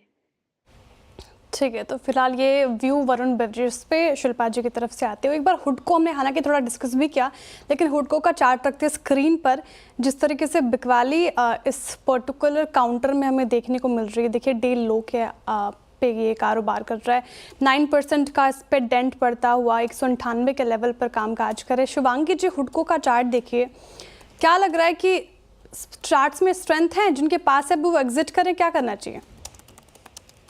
काफी पेन पॉइंट देखने को मिला है हुडको में, और अभी से नहीं, हमने देखा है पिछले 5 महीनों से कंसिस्टेंटली यहाँ पे सेलिंग देखने को मिली है। एंड कहीं ना कहीं ये पूरे सेक्टर में या स्पेस में हमने देखा है कि कहीं भी रिकवरी होने की कोशिश हुई है, वहां पे फॉलो अप बाइंग नहीं आई है। और स्टॉक ये इन लेवल्स पे यानी कि 190 के आसपास कम से कम 4 बार आके बाउंस बैक यहाँ पे देखने को मिला है। तो थोड़े बहुत कंसोलिडेशन यहाँ पे एक्सपेक्टेड है। 190 एक मेक और ब्रेक जोन रहेगा। आज के भी सेशन में हमने देखा कि वहीं से एक ठहराव देखने को मिली, बट 190 मेक और ब्रेक जोन रहेगा। जिनकी पोजीशंस है उनको काफी पेशेंस लग जाएगा स्टॉक में रिकवरी देखने को। अपसाइड थोड़ी कैप्ड है, 205 पे एक रेजिस्टेंस देखने को मिलेगा। खुद को आपकी स्क्रीन पे बजट के दिन ही कोलैप्स हुआ और अब ऑलमोस्ट 200 के जोन को वायलेट करता हुआ। और उस दिन मेरे ख्याल से बजट स्पीच के दिन भी बात हुई थी इस पे, पोस्ट बजट स्पीच, और बजट स्पीच के दौरान बहुत सारे ट्रेड पिक किए गए FMCG पर, और क्या गजब। अच्छा, बजट के दिन मुझे याद अच्छी तरीके से, सुबह से अनुज और मैं थे मेरे ख्याल से 8:45 से सुबह 7 बजे बुलेटिन खोला हम लोगों ने। अनुज, उस दिन ना बड़ा संतोषजनक इंटरेक्शन था हमारा। मतलब कभी कभी हमसे खुद गलतियाँ होती हैं हिस्टोरिकली कि बहुत सारी चीज़ों को, बड़े नामों को जोड़ने के फेर में होते हैं हम, लेकिन आराम से नीलेश जी से, सिंघानिया साहब से, गुरमीत से, सौरभ से, प्रकाश जी से बड़े सुखद माहौल में बड़े आराम से चर्चा हो रही थी। उस दिन मेरे को खुद अंदर से फीलिंग आ रही थी कि जनाब आज एक कंफर्ट है हमारे अंदर, आराम से बात कर रहे थे, बजट को बाइसेक्ट कर रहे थे, है ना? बिल्कुल बिल्कुल वीरू। और देखिए नंबर वही बता रहे हैं, और बाकी देखिए मैं तो एक चीज़ कहता हूँ वीरू हमेशा, आज हम नंबर 1 हैं, हम बहुत खुश हैं उससे, लेकिन हमें उस पर काम करना है और हम उसको पूरी ह्यूमिलिटी से स्वीकार कर रहे हैं। हो सकता है कि कल हम ना हो, लेकिन एक चीज़ जो मैं कहूँगा ना, मैं मतलब इन जनरल बोल रहा हूँ, और मैं तो हमेशा एक चीज़ बोलता हूँ कि ऑर्गेनाइजेशन और चैनल हमेशा बड़ा है किसी भी एक इंडिविजुअल से। एक जो कुछ लोगों के अंदर एक ये धारणा होती है ना कि बस हमसे ऊपर तो कोई है ही नहीं, कोई और हो ही कैसे सकता है, और बस हम ही सब कुछ है। आई थिंक वो मुझे थोड़ी सी ना, मतलब उस पर कई बार मुझे हंसी आती है, सच बताऊं तो मैं। और जहाँ तक सोशल मीडिया पर या फिर प्लेटफॉर्म्स पर ट्रेंड करने की बात है, देखिए 1 घंटे हम अगर सिर्फ अपना नाम लिख के अगर 100 ट्वीट कराएंगे ना वो हो जाएगा, तो उसमें कोई बहुत बड़ी बात नहीं, वो हम करते नहीं है, वो अलग बात है। लेकिन ये जो नंबर्स हैं ना, मैं बार बार लोगों को बता रहा हूँ, ये नंबर्स जो हैं ये जैसे कहते हैं, आप क्या यूज़ करते हैं, आप यूज़ करते हैं उसको, क्या है, अक्ष को प्रमाण, क्या कुछ यूज़ करते हैं ना आप, एक टर्म यूज़ करते हैं, प्रत्यक्ष को प्रमाण की जरूरत क्या है? हाँ, प्रत्यक्ष को प्रमाण की जरूरत क्या होती है? हाँ, मेरी थोड़ी सी आपसे हिंदी लेसन लेने की ज़रूरत है मुझे, थोड़ा सा मैं उसमें वीक हूँ। लेकिन मतलब ये डेटा लाइव था, इसमें कोई अगर या मगर नहीं है। आप विशफुल थिंकिंग है कि ये नहीं कह सकते कि नहीं मैं तो सिर्फ 10 बजे का डेटा लूँगा या मैं सिर्फ 3 बजे का डेटा लूँगा, वो फिर आपकी मर्ज़ी। आप रात का 12 बजे का डेटा ले लो, आप रात को 11 बजे का डेटा ले लो, आप कहीं का भी डेटा ले लो, वो तो फिर भाई डेटा, कौन से डेटा की बात हो रही है? फाइनेंस मिनिस्टर बजट के दिन सबसे इम्पोर्टेंट टाइम बैंड क्या था? जब फाइनेंस मिनिस्टर बोल रही थी उस समय पे सबसे जो क्रूशल टाइम वो था, और वही रीज़न है ना कि उस समय इतना ज़्यादा लोग ट्यून्ड इन थे इस वजह से। ठीक है, उसके बाद हो सकता है एक 15 मिनट का फेज़ रहा हो जिसमें कुछ लोगों ने थोड़ा सा ब्रेक लिया हो, कुछ हुआ हो, उस वजह से वो थोड़े से नंबर्स में चेंजेस आए हो। लेकिन फैक्ट ये है कि जो एक कॉन्करेंट व्यूअर्स की जो स्ट्रीम का जो पीक था वो हमारा FM स्पीच में था। और ये बात मैं फिर बार बार बता रहा हूँ, मैंने पहले भी कही थी, ये हमारी एक स्ट्रीम तो हमारे एक और ग्रुप चैनल में यूज़ हो रही थी। अगर आप उस डेटा को और जोड़ लेते, क्योंकि सबको पता है कि जो हिंदी की वो व्यूअरशिप है वो ज़्यादा होती है, तो उसको अगर आप और कैप्चर कर लें तो हमारा ये नंबर और बड़ा ही होता, 5 लाख से ज़्यादा ही होता, 6 लाख का होता है हमारा ये नंबर। तो उस हिसाब से ये बहुत, और हमारे लिए तो बहुत सेलिब्रेट करने वाला दिन है, हम तो सेलिब्रेट करेंगे, उसमें बहुत क्लियर हूँ मैं। चलिए आगे बढ़ते हैं। और एक और रीज़न है मार्केट को सेलिब्रेट करने का, वो बाइट है क्या, ये नीलकंठ मिश्रा जी की है, तो बता दीजिए। हाँ, सरकार के टैक्स कट के बाद अब RBI की बारी है। एक्सिस कैपिटल के चीफ इकोनॉमिस्ट नीलकंठ मिश्रा, जो PMEAC के भी मेंबर हैं, उनका ये मानना है कि अब RBI को दरों में कटौती के बारे में सोचना होगा, साथ ही लिक्विडिटी बढ़ाने वाले कदम जैसे LDR पर सख्ती कम करने की भी वो वकालत कर रहे हैं। पहले एक बार उस बाइट को सुनते हैं, उसके बाद यतिन से इस खबर को समझेंगे।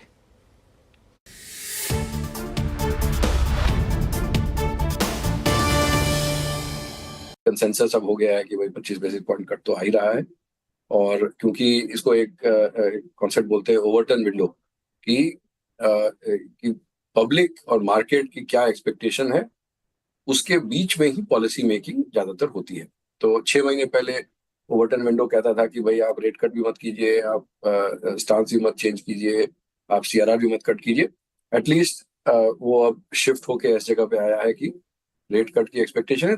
जो हमारी अर्थव्यवस्था में जो अभी ग्रोथ का पेस कम हुआ है वो काफी हद तक लोन ग्रोथ के कम होने के कारण भी हुआ है, क्योंकि मार्च अप्रैल 2024 में जो 17% ग्रोथ था वो बैंक लोन्स का, वो अब 11 के भी नीचे आ गया। तो अगर इकोनॉमी को रिवाइव कराना है, अर्थव्यवस्था को रिवाइव कराना है, तो वो जो 11% है उसको आपको 14-15 करना पड़ेगा। वो करने के लिए आपको पहले तो बहुत ज्यादा लिक्विडिटी डालनी पड़ेगी। जो 5 लाख करोड़ की लिक्विडिटी जो RBI को सकआउट करना पड़ा,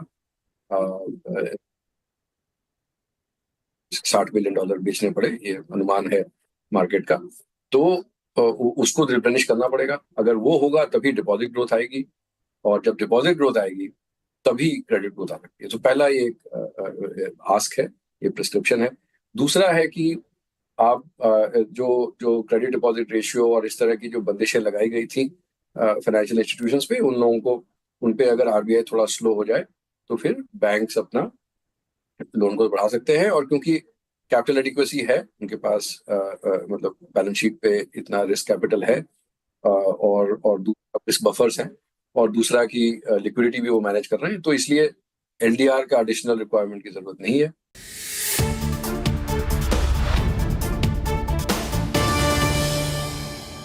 चलिए, आप मेरी तरह आपके भी मन में सवाल होगा कि ये LDR आखिर है क्या, क्यों इतनी बार यूज़ हो रही है और इसका इम्पैक्ट क्या है। तो यतिन से समझ लेते हैं आसान शब्दों में, simple loan to deposit ratio. लेकिन यतिन जरा थोड़ा इसको डिटेल में समझाइए। बिल्कुल, तो देखिए ये लोन टू डिपॉजिट रेशियो एक बड़ा मुद्दा बन गया है खास करके प्राइवेट बैंक्स के लिए, क्योंकि जो LDR रेशियो है, यानी अगर आप जब 100 रुपये का लोन देते हैं और आपके पास 100 रुपये की डिपॉजिट है, तो आपका LDR रेशियो जो है वो 100% माना जाता है। HDFC बैंक और बहुत सारी प्राइवेट बैंक का ये LDR रेशो 100 से ऊपर था। इसका मतलब ये है कि जो जितनी डिपॉजिट्स थी उससे ज़्यादा वो लोन दे रहे थे, तो जितनी आपकी डिपॉजिट कैपेसिटी है उससे ज़्यादा लोन ग्रोथ हो रही थी, जो एक मायने में अच्छी बात थी, क्योंकि जो क्रेडिट अवेलेबिलिटी थी बाजार में वो बढ़िया रहती थी। लेकिन RBI ने कहीं ना कहीं प्राइवेट बैंक्स को और सरकारी बैंक्स को ये कहा था कि जो LDR रेशियो है इसको एक थ्रेशोल्ड पे ले आइए, इसको इतना ज़्यादा लेवर मत कीजिए, क्योंकि आपको पास जितनी लिक्विडिटी होगी उस हिसाब से आप लोन डिसबर्स कीजिए। अगर हम लेटेस्ट फिगर्स देखें तो जो FY25 का लोन ग्रोथ है HDFC बैंक का अनुमानित है लगभग 3% रहने वाला है, यानी करंट फाइनेंशियल ईयर का। एक्सिस बैंक, इंडसइंड बैंक का 10-11% के आसपास रहेगा और SBI का 13% रहेगा, क्योंकि ऑब्वियसली SBI के पास ज़्यादा डिपॉजिट्स हैं तो वो ज़्यादा लोन ग्रोथ दे सकते हैं। लेकिन अगर हम LDR रेशियो की बात करें तो Q2 के अंत में HDFC बैंक का जो LDR रेशियो था वो लगभग 100% था, एक्सिस बैंक का 92% था, इंडसइंड बैंक, कोटक बैंक और ICICI बैंक, इन सब बैंक का 85% से ज़्यादा था। ऑब्वियसली ये पीक से नीचे आया है और Q2, Q3 में भी थोड़ा थोड़ा कम होता रहा है। लेकिन अगर RBI LDR रेशियो पे थोड़ी बहुत छूट छाट दे दे तो इससे एक बड़ी क्रेडिट ग्रोथ साइकिल शुरू हो जाएगी। रियल एस्टेट और बहुत सारे ऐसे जो रेट सेंसिटिव सेक्टर्स है जहां लोन की अवेलेबिलिटी का थोड़ा इशू आया पिछले 2-3 क्वार्टर्स में, स्पेशली प्राइवेट कंजम्पशन को भी इसका इंपैक्ट देखने को मिला है, क्योंकि RBI ने एक पर्सनल लोन पे भी घास दी थी कि वो भी कम करिए। तो शायद अगर LDR रेशियो और थोड़ा बहुत RBI इस पॉलिसी में थोड़ी छूट छाट दे तो शायद ये एक बड़ा पिकअप का जरिया हो सकता है क्रेडिट ग्रोथ साइकिल के लिए। बिल्कुल। और देखिए at the end of the day इसको वीरू अगर मैं थोड़ा और सिंपल भाषा में अगर समझाना चाहूँ तो अगर आपने पिक्चर देखी थी, देखी होगी वैसे, हमने सबने देखी थी, दूल्हे राजा। तो दूल्हे राजा में एक सीन आता है जिसमें वो बैंक में फ़ोन करके बोलता है कि जी हाँ मैं मैनेजर माखीलाल बोल रहा हूँ। बोले आपके बैंक में ये अकाउंट नंबर किसका है? बोले अरे ये तो राहुल सिंघानिया का अकाउंट है। बोले आज तो उन्होंने हमारे बैंक का कमाल कर दिया, आज उन्होंने हमारे बैंक में 9,99,00,000 जमा किए हैं। बोले मैं खुशी से खंबे पे चढ़ गया हूँ और पार्टियाँ ढूंढ रहा हूँ छोटे मोटे लोन देने के लिए।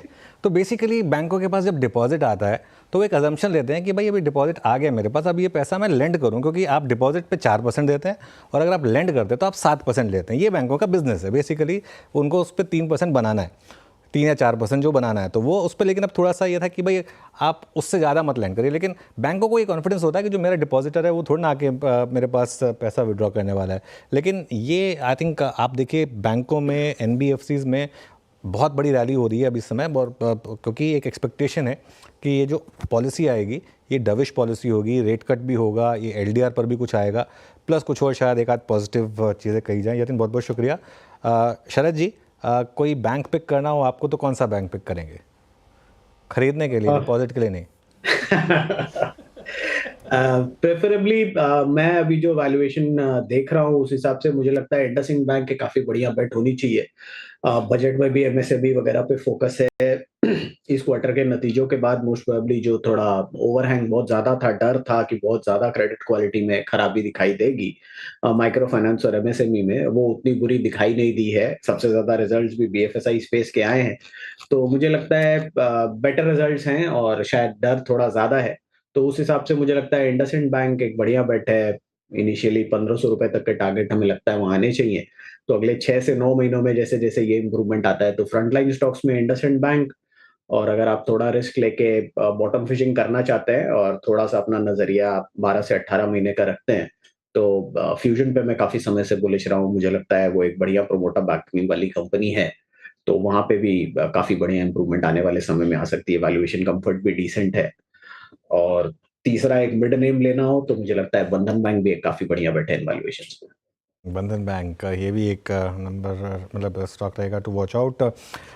चलिए अभी काम करते हैं, फटाफट 4 का चौका निपटाते हैं, उसके बाद नंबर्स के प्रीव्यू पर आएंगे। सबसे पहले सस्ता ऑप्शन लेंगे शिल्पा जी से, उसके बाद चलेंगे सौमिल के पास FNO सुपरस्टार के लिए, मानस के पास चलते हैं चार्ट का चमत्कार के लिए, और शरद अवस्थी जी के पास एक मिड कैप फंडा ट्रेड के लिए। शिल्पा जी फटाफट शुरुआत करते हैं, आपका सस्ता ऑप्शन ट्रेड। जी बिल्कुल अनुज जी, सस्ता ऑप्शन मेरा रहेगा LTTS में। LTTS IT में थोड़ा टर्न अराउंड है और LTTS मुझे लगता है 5500 5550 के लेवल्स के लिए एक अप्रोच लेना चाहिए। तो यहाँ पे 5500 का ही कॉल ऑप्शन जो रफली 175 रुपीज में ट्रेड कर रहा है, आप इसमें पार्टिसिपेट कीजिए। स्टॉप लॉस आप यहाँ पे 145 का रखिए। पहला टारगेट रहेगा 210 का, इसके ऊपर सस्टेन होता है तो 225 से लेके 240 नेक्स्ट टारगेट्स है। ओके, एलईडी टेक्नोलॉजी सर्विसेज आपका ट्रेड है शिल्पा जी का। अब चलते हैं सौमिल के पास आज के ट्रेड के लिए, एफएनओ सुपरस्टार। सौमिल, क्या पिक कर रहे हैं आप? हाय, मैं पिक कर रहा हूँ आईटी में से विप्रो बाई साइड के लिए। प्रीवियस स्विंग लो के आसपास सपोर्ट लिया है, high top high bottom formation बनने शुरू हो गए हैं, तो इसके अंदर हम एक स्टॉप लॉस रखेंगे 305 पे, और ऊपर में जो टारगेट्स बनते हैं वो अराउंड 330 के आसपास। ठीक है, विप्रो एफएनओ सुपरस्टार के लिए। ठीक है, अब मानस जायसवाल के पास चलते हैं चार्ट का चमत्कार के लिए। बताइए सर, कौन सा स्टॉक चमत्कार कर सकता है? शेर जी, आई थिंक एनबीएफसी स्टॉक से ही ध्यान है मेरा। तो एमएनएम फाइनेंस में खरीदारी करने की राय रहेगी। 200 मूविंग एवरेज ब्रेक हुए, हाई टॉप हाई बॉटम्स का ट्रेंड है, तो एमएनएम फाइनेंस में खरीदारी करेंगे।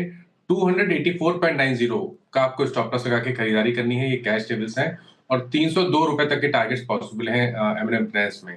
अगर चाहें तो 300 वाला कॉल ऑप्शन लिया जा सकता है, 6.5 रुपए के आसपास ये ऑप्शन ट्रेड हो रहा है। इसमें 4 रुपीज 90 पैसे के स्टॉप लॉस से खरीदारी करके चलनी है और 10 रुपए के टारगेट सेट करने हैं। डिस्क्लोजर है कि इस ऑप्शन में हमने अपने क्लाइंट्स को भी रिकमेंडेशन दिया हुआ है। ओके, चलिए अब फाइनल कॉल के लिए चलते हैं शरद जी के पास। शरद जी, बताइए आपका मिड कैप फंडा। जी, हमारा मिड कैप फंडा होगा asterisk life sciences, Godrej group की कंपनी है। गोदरेज एग्रोवेट इसकी प्राइम होल्डिंग कंपनी है। कंपनी पिछले कुछ समय से काफी प्रेशर के अंडर रील कर रही है। प्राइमरीली फंगिसाइड्स बनाते थे, थोड़ा कॉन्सेंट्रेशन भी था, काफी प्रेशर पड़ा चाइनीज सप्लाई की वजह से, कुछ इन्वेंट्री साइकिल की वजह से।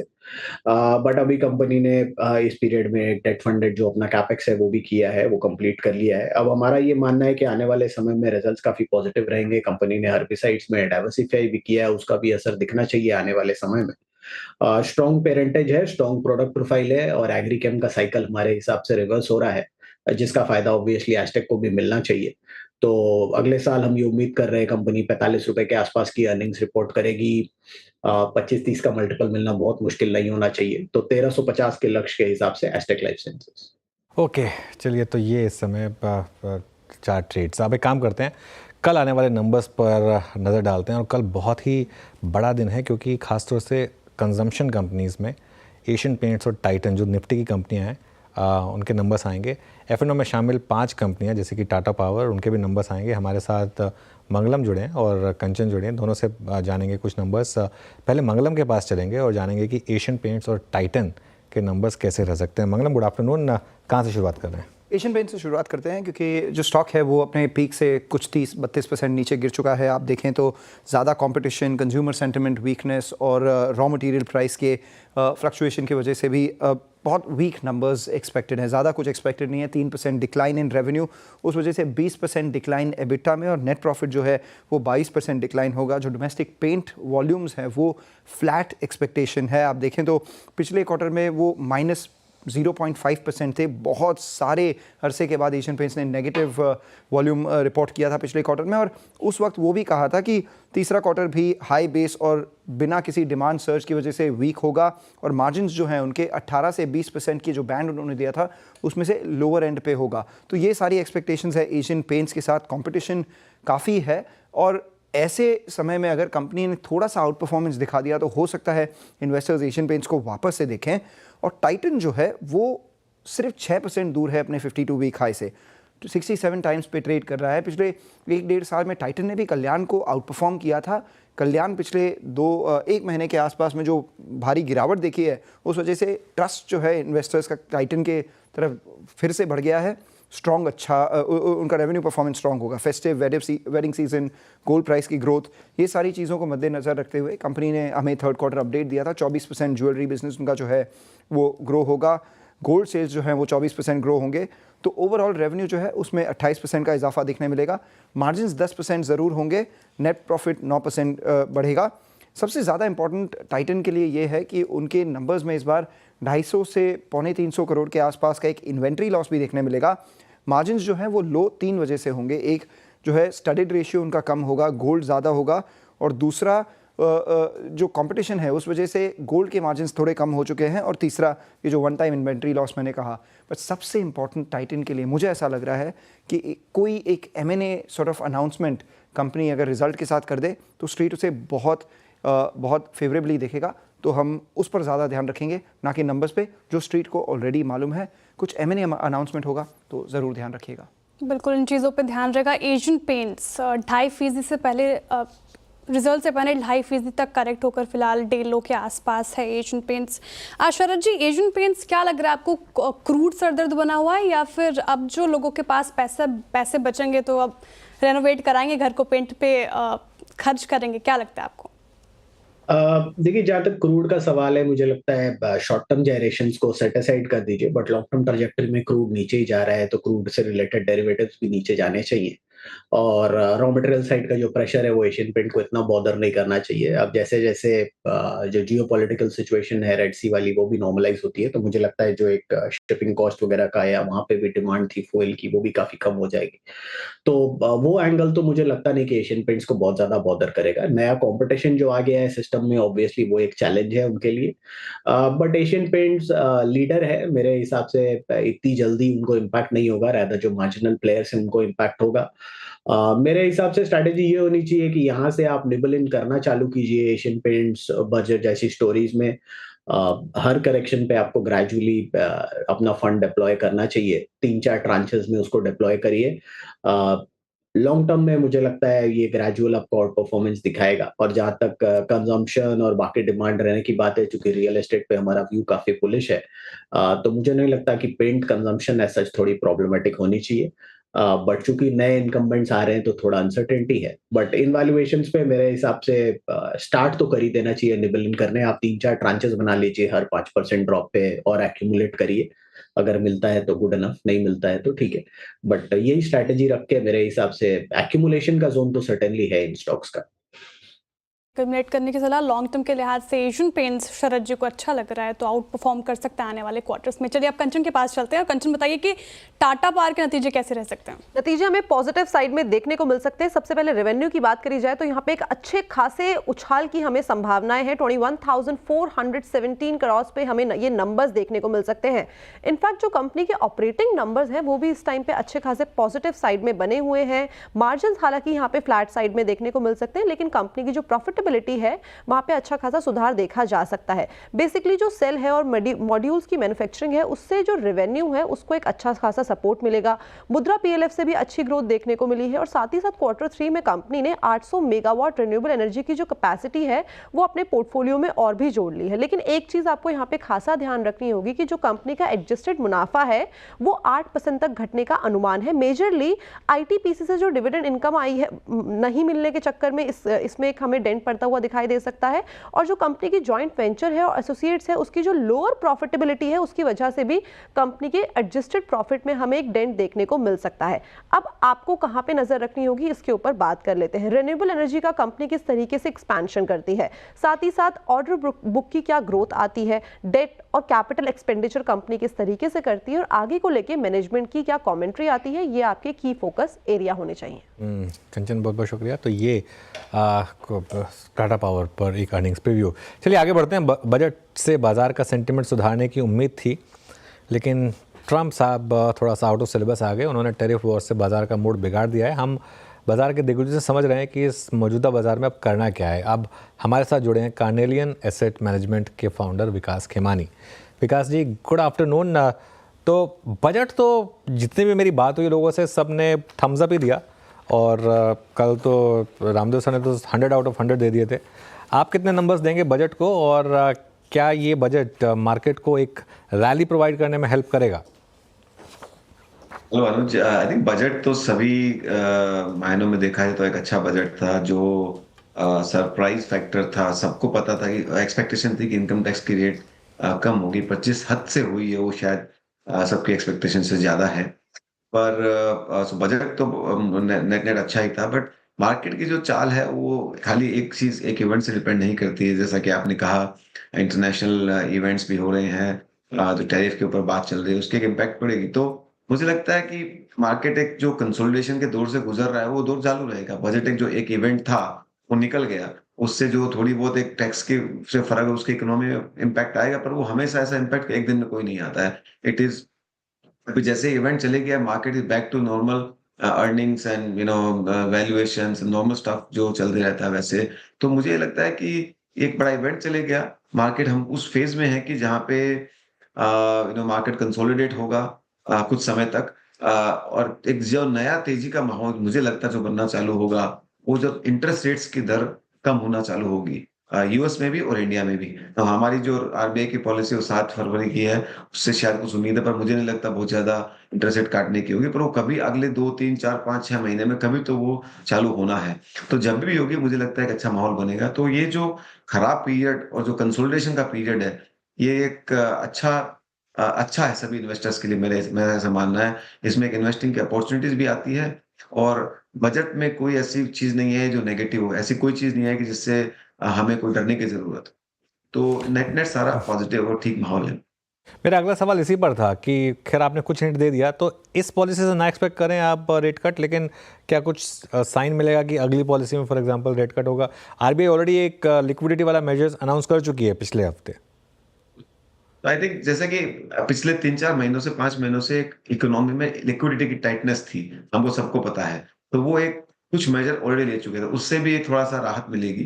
पर जो एक इंटरेस्ट रेट कम होने से डायरेक्शन चेंज होती है, वो शायद मुझे लगता है 3 महीना 6 महीना दूर है, जो हम अभी कह नहीं सकते हैं, क्योंकि इस तरह के ग्लोबल इकोनॉमिक अनसर्टेन एनवायरनमेंट में शायद आरबीआई भी ना करे इस पॉलिसी में। पर वो और मेरा ये मानना है कि यूएस भी इस रास्ते पे चलेगा, वो भले 3 महीने बाद चले, 6 महीने बाद चले, जब तक थोड़ी सी पॉलिसी की अनसर्टेनिटी होगी तब फेड उसको देख के कुछ शायद भी ले सकते हैं। पर ये इसी साल में मेरे हिसाब से होना चाहिए। वो एक अच्छा नया तेजी का माहौल बनाने की काफी संभावनाएं पैदा करता है। विकास जी नमस्कार, वीरेंद्र बोल रहा हूँ। ये आपका कन्विक्शन बैंकों पे सदा रहा है, लेकिन जैसे कि हम बात भी कर रहे हैं, आपने भी टिप्पणी करी कि आरबीआई ने जो लिक्विडिटी इंजेक्ट की है वो एक बड़ा आई थिंक रिलीफ है पूरे बैंकिंग सिस्टम के लिए। तो ऐसे में बैंक्स प्लस बाजार ने पिछले 20 दिनों में 10 दिनों में एनबीएफसीज पे काफ़ी कन्विक्शन जाहिर किया है। आपका बैंक्स और एनबीएफसीज पर, स्पेशली एनबीएफसीज के इस मूव पर टेक? हमारा व्यू काफी पॉजिटिव। हमें मानते हैं कि ये पूरे इस पिछले वर्ष में 2024 में आप देखेंगे तो ये सेगमेंट ने इतना अच्छा नहीं किया था। मेरा ये मानना है 2025 में ये सेगमेंट बहुत अच्छा करेगा, शायद ये सबसे ज्यादा आउट परफॉर्म करेगा ये सेगमेंट इस साल में। और जैसे अगर इंटरेस्ट रेट की दर करने का माहौल जैसे बनेगा, वो एक अच्छा कारण हो सकता है, क्योंकि वैल्यूएशंस काफी करेक्ट हो चुके हैं। कोई मेजर कंसर्न नहीं है, एसेट क्वालिटी की कंसर्न नहीं है, एक्सेप्ट एक छोटा माइक्रो फाइनेंस सेगमेंट को छोड़ के। ग्रोथ एक मॉडरेट ग्रोथ का माहौल ठीक ठाक सा है। सो इस तरह के वैल्यूएशन गैप जनरली रहते नहीं है, और जैसे ही थोड़ा सा एक ग्रोथ का फर्दर माहौल बनेगा, ये स्टॉक्स शायद री-रेट हो जाएंगे। जी विकास जी, गुड आफ्टरनून, श्रेया बात कर रही हूँ। सर, ये बजट में पीएसयूज को बहुत ही निराशा हाथ लगी, स्पेशली आप रेलवे सेक्टर देखें तो वहाँ पे ज़्यादा पेन देखने को मिल रहा है। स्टॉक्स आप देखें, Jupiter wagon, IRCON, IRCTC, RVNL 8% के करीब करेक्शन दिखा रहे हैं आज के सत्र में। ये जो रेलवे स्टॉक्स पर इनफैक्ट पूरे सेक्टर पर डेंट पड़ा है, क्या लग रहा है, अभी सही लग रहा है, वैल्यूएशन कंफर्ट है यहाँ पे, क्या बेट लगाना चाहिए? आप लगा रहे हैं यहाँ पे? जी श्रेया, जैसे आप हमें मेरा कोई भी पिछले 1-1.5 साल का कोई भी इंटरव्यू सुनेंगे, तो मैंने हर इंटरव्यू में एक ही कहा है कि रेलवे और डिफेंस में थोड़ी सी एक्सेसिव बातें बनी हुई हैं, एक्सपेक्टेशंस बहुत ज़्यादा हैं, वैल्यूएशन बहुत ज़्यादा है, उनसे बचे रहें। और मुझे लगता है कि वो कुछ हद तक प्ले आउट हुआ, बट अभी तक भी काफ़ी मुझे लगता है वैल्यूएशन स्ट्रेच्ड है। ये कोई बजट में रेलवेज का नया कुछ तो आना ही नहीं था। आई थिंक रेलवे के प्रति सरकार कमिटेड है, मॉडर्नाइजेशन, ग्रोथ, बिल्डिंग, सब कुछ के लिए प्रति वो तो कुछ कमी हुई नहीं है ना। मार्केट को अगर कोई एक स्टेटमेंट स्पेशली सुनना था रेलवे, तो वो स्टेटमेंट नहीं है। तो स्टेटमेंट से मार्केट 1-2 दिन चल सकता है। Actual real economy, market shares, company चलती हैं जब एक्चुअल ऑर्डर आता है, एग्जीक्यूट होता है उससे। तो अभी मुझे लगता है ये जो भी रिएक्शंस बजट को लेके पॉजिटिव और नेगेटिव होते हैं, वो शायद अभी अगले 5-7-10 दिन में सेटल हो जाएंगे। उसके बाद में हम लोग वापस वही कंपनी स्पेसिफिक एनालिसिस करेंगे, कितना ग्रोथ है, क्या ऑर्डर बुक है और क्या वैल्यूएशन है, तो उस हिसाब से फिर वापस चालू हो जाएगा। तो मेरे को लगता है अभी भी वहां पे दोनों सेगमेंट्स में थोड़े से एक्सेसेस हैं जो शायद इसी पीरियड में करेक्ट हो सकते हैं। बिल्कुल। अच्छा, एक जो पूरी बजट के बाद चर्चा हो रही थी और क्लियरली वो दिख भी रही है स्क्रीन पर कि अब अपने पोर्टफोलियो को लोड कर लें कंजम्पशन से और अंडरवेट हो जाए कैपिटल गुड्स में, कैपेक्स में। क्या आपका भी यही व्यू होगा, या आपको लग रहा है कैपेक्स ओरिएंटेड स्टॉक्स में काफ़ी बड़ी फॉल ऑलरेडी आ चुकी है, शायद यहाँ पर अब कुछ बाइंग बनती है? मैं नहीं मानता हूँ इस बात को बिल्कुल भी। कि केपेक्स साइकिल अच्छी नहीं है और केपेक्स पहली बात तो खाली बजट से ही केपेक्स नहीं होता है। There are many of balance sheet items through आज जैसे कि कोई भी एसपीवी से लेके केपेक्स होता है, आई मीन जो पीपीपी बेसिस पे जो केपेक्स होता है वो सब बजट में नहीं आता है। तो कहने का ये मतलब है कि इस बात में कोई दो राय नहीं कि सरकार बहुत कमिटेड है इंफ्रास्ट्रक्चर को एक अलग पेस पे बनाने के लिए। Across roads, railways, ports, airports, metros, हम सब चीज में देख रहे हैं। तो जब आपकी इसमें खाली जो निर्भर करेगा कि कितनी एग्जीक्यूशन की पेस है, it is not about only fund allocation, it's also about execution. And वो देख के मुझे लगता है तो उसमें मुझे नहीं लगता कोई सरकार के रवैये में कुछ बदलाव आया है जिससे कि आपको केपेक्स को साइकिल को खत्म, आई मीन अगर केपेक्स साइकिल खत्म हो गई तो इंडिया स्टोरी खत्म हो गई, ये मान के चलिए आप। तो ऐसा कोई नहीं है। और जहां तक रही बात कंजम्पशन की, इंडिया में कंजम्पशन पहले भी अच्छा था, आज भी अच्छा है। खाली चैलेंज यही है कि आपको सही रिस्क रिवॉर्ड वाली कंजम्पशन स्टोरीज को ढूंढना है। जो 50, 60, 70, 80 के पीई पे चलने वाले कंजम्पशन स्टोरी मुझे नहीं लगता बहुत लंबी सस्टेन कर सकती है, और कर सकती है तो आपको उसको अंडरस्टैंड करना पड़ेगा। तो मैं नहीं मानता कि just because 1 lakh crore consumer के हाथ में दे दिया तो वो इसका स्प्रेड होगा कंजम्पशन में, सेविंग्स में, सम डी-लेवरेजिंग में, उसको उसका भी बहुत अलग रियल एस्टेट में जाएगा। तो कहने का मतलब ये है कि ये ऐसा सडनली ओवर रिएक्ट करके कोई पोर्टफोलियो को चेंज करना मेरे हिसाब से समझदारी नहीं होगा। इवेंचुअली इंडिया में कंजम्पशन की स्टोरी पहले भी थी और कल भी रहेगी। चैलेंज आपको वही है कि किस तरह से आप उसमें रिस्क रिवॉर्ड वाले इन्वेस्टिंग आइडिया ढूंढें। अच्छा विकास जी, एक प्राइस वाइज जो चीज़ में बदलाव आया है बाजार में पिछले 10 दिन में या फिर मोर प्रिसाइसली 1 महीने में, वो है केमिकल बास्केट में बहुत स्ट्रॉन्ग बाइंग और कुछ तो अर्निंग से बहुत अच्छे रहे हैं। अभी नवीन फ्लोरिन की या फिर आप एसआरएफ के नंबर्स को देखिए, मार्जिन्स थोड़े से प्रेशर में थे बट स्टिल ओवरऑल नंबर्स ठीक थे। यूपीएल को देखिए, आपका कुछ कन्विक्शन है इस स्पेस पे, कुछ टिप्पणी करना चाहेंगे? केमिकल बास्केट जो कि फिर से इवॉल्व हुई है लोअर लेवल से। जी वीरेंद्र, शायद आपने हमारे कोई पुराने इंटरेक्शन सुने होंगे, ध्यान होगा आपको, तो पिछले हम केमिकल बास्केट पे पिछले 8-9 महीने से पॉजिटिव रहे हैं। हमने और ओवरवेट रहे हैं। हमने खरीदारी पिछले साल के शुरुआत में अप्रैल मई से चालू कर दी थी इस सेगमेंट में, क्योंकि हमें लगता है कि उस टाइम वो कंप्लीटली नेगेटिव सेंटिमेंट बन गया था वहां पे, और जबकि chemical structurally long term story उसमें कोई दोहराए नहीं है। तो ये आने वाले 10-20 सालों तक चलेगा। उसमें खाली वही है कि आपको स्पेशल कंपनी ढूंढनी पड़ेगी और जो इंटरमिटेंट साइकिल आती है उनको आपको नेविगेट करना पड़ेगा। तो हमने हमारे सारे केमिकल्स जैसे कि जनवरी 22 के ऊपर बेच दिए थे पर 24 में वापस खरीदे। अभी हमें लगता है कि इसका शायद साल, 1.5 साल, 2 साल का और अच्छा रन है। उसके बाद में रिव्यू करते रहेंगे। तो केमिकल्स में अपॉर्चुनिटीज बहुत अच्छी हैं, इसमें मुझे कोई दो राय नहीं।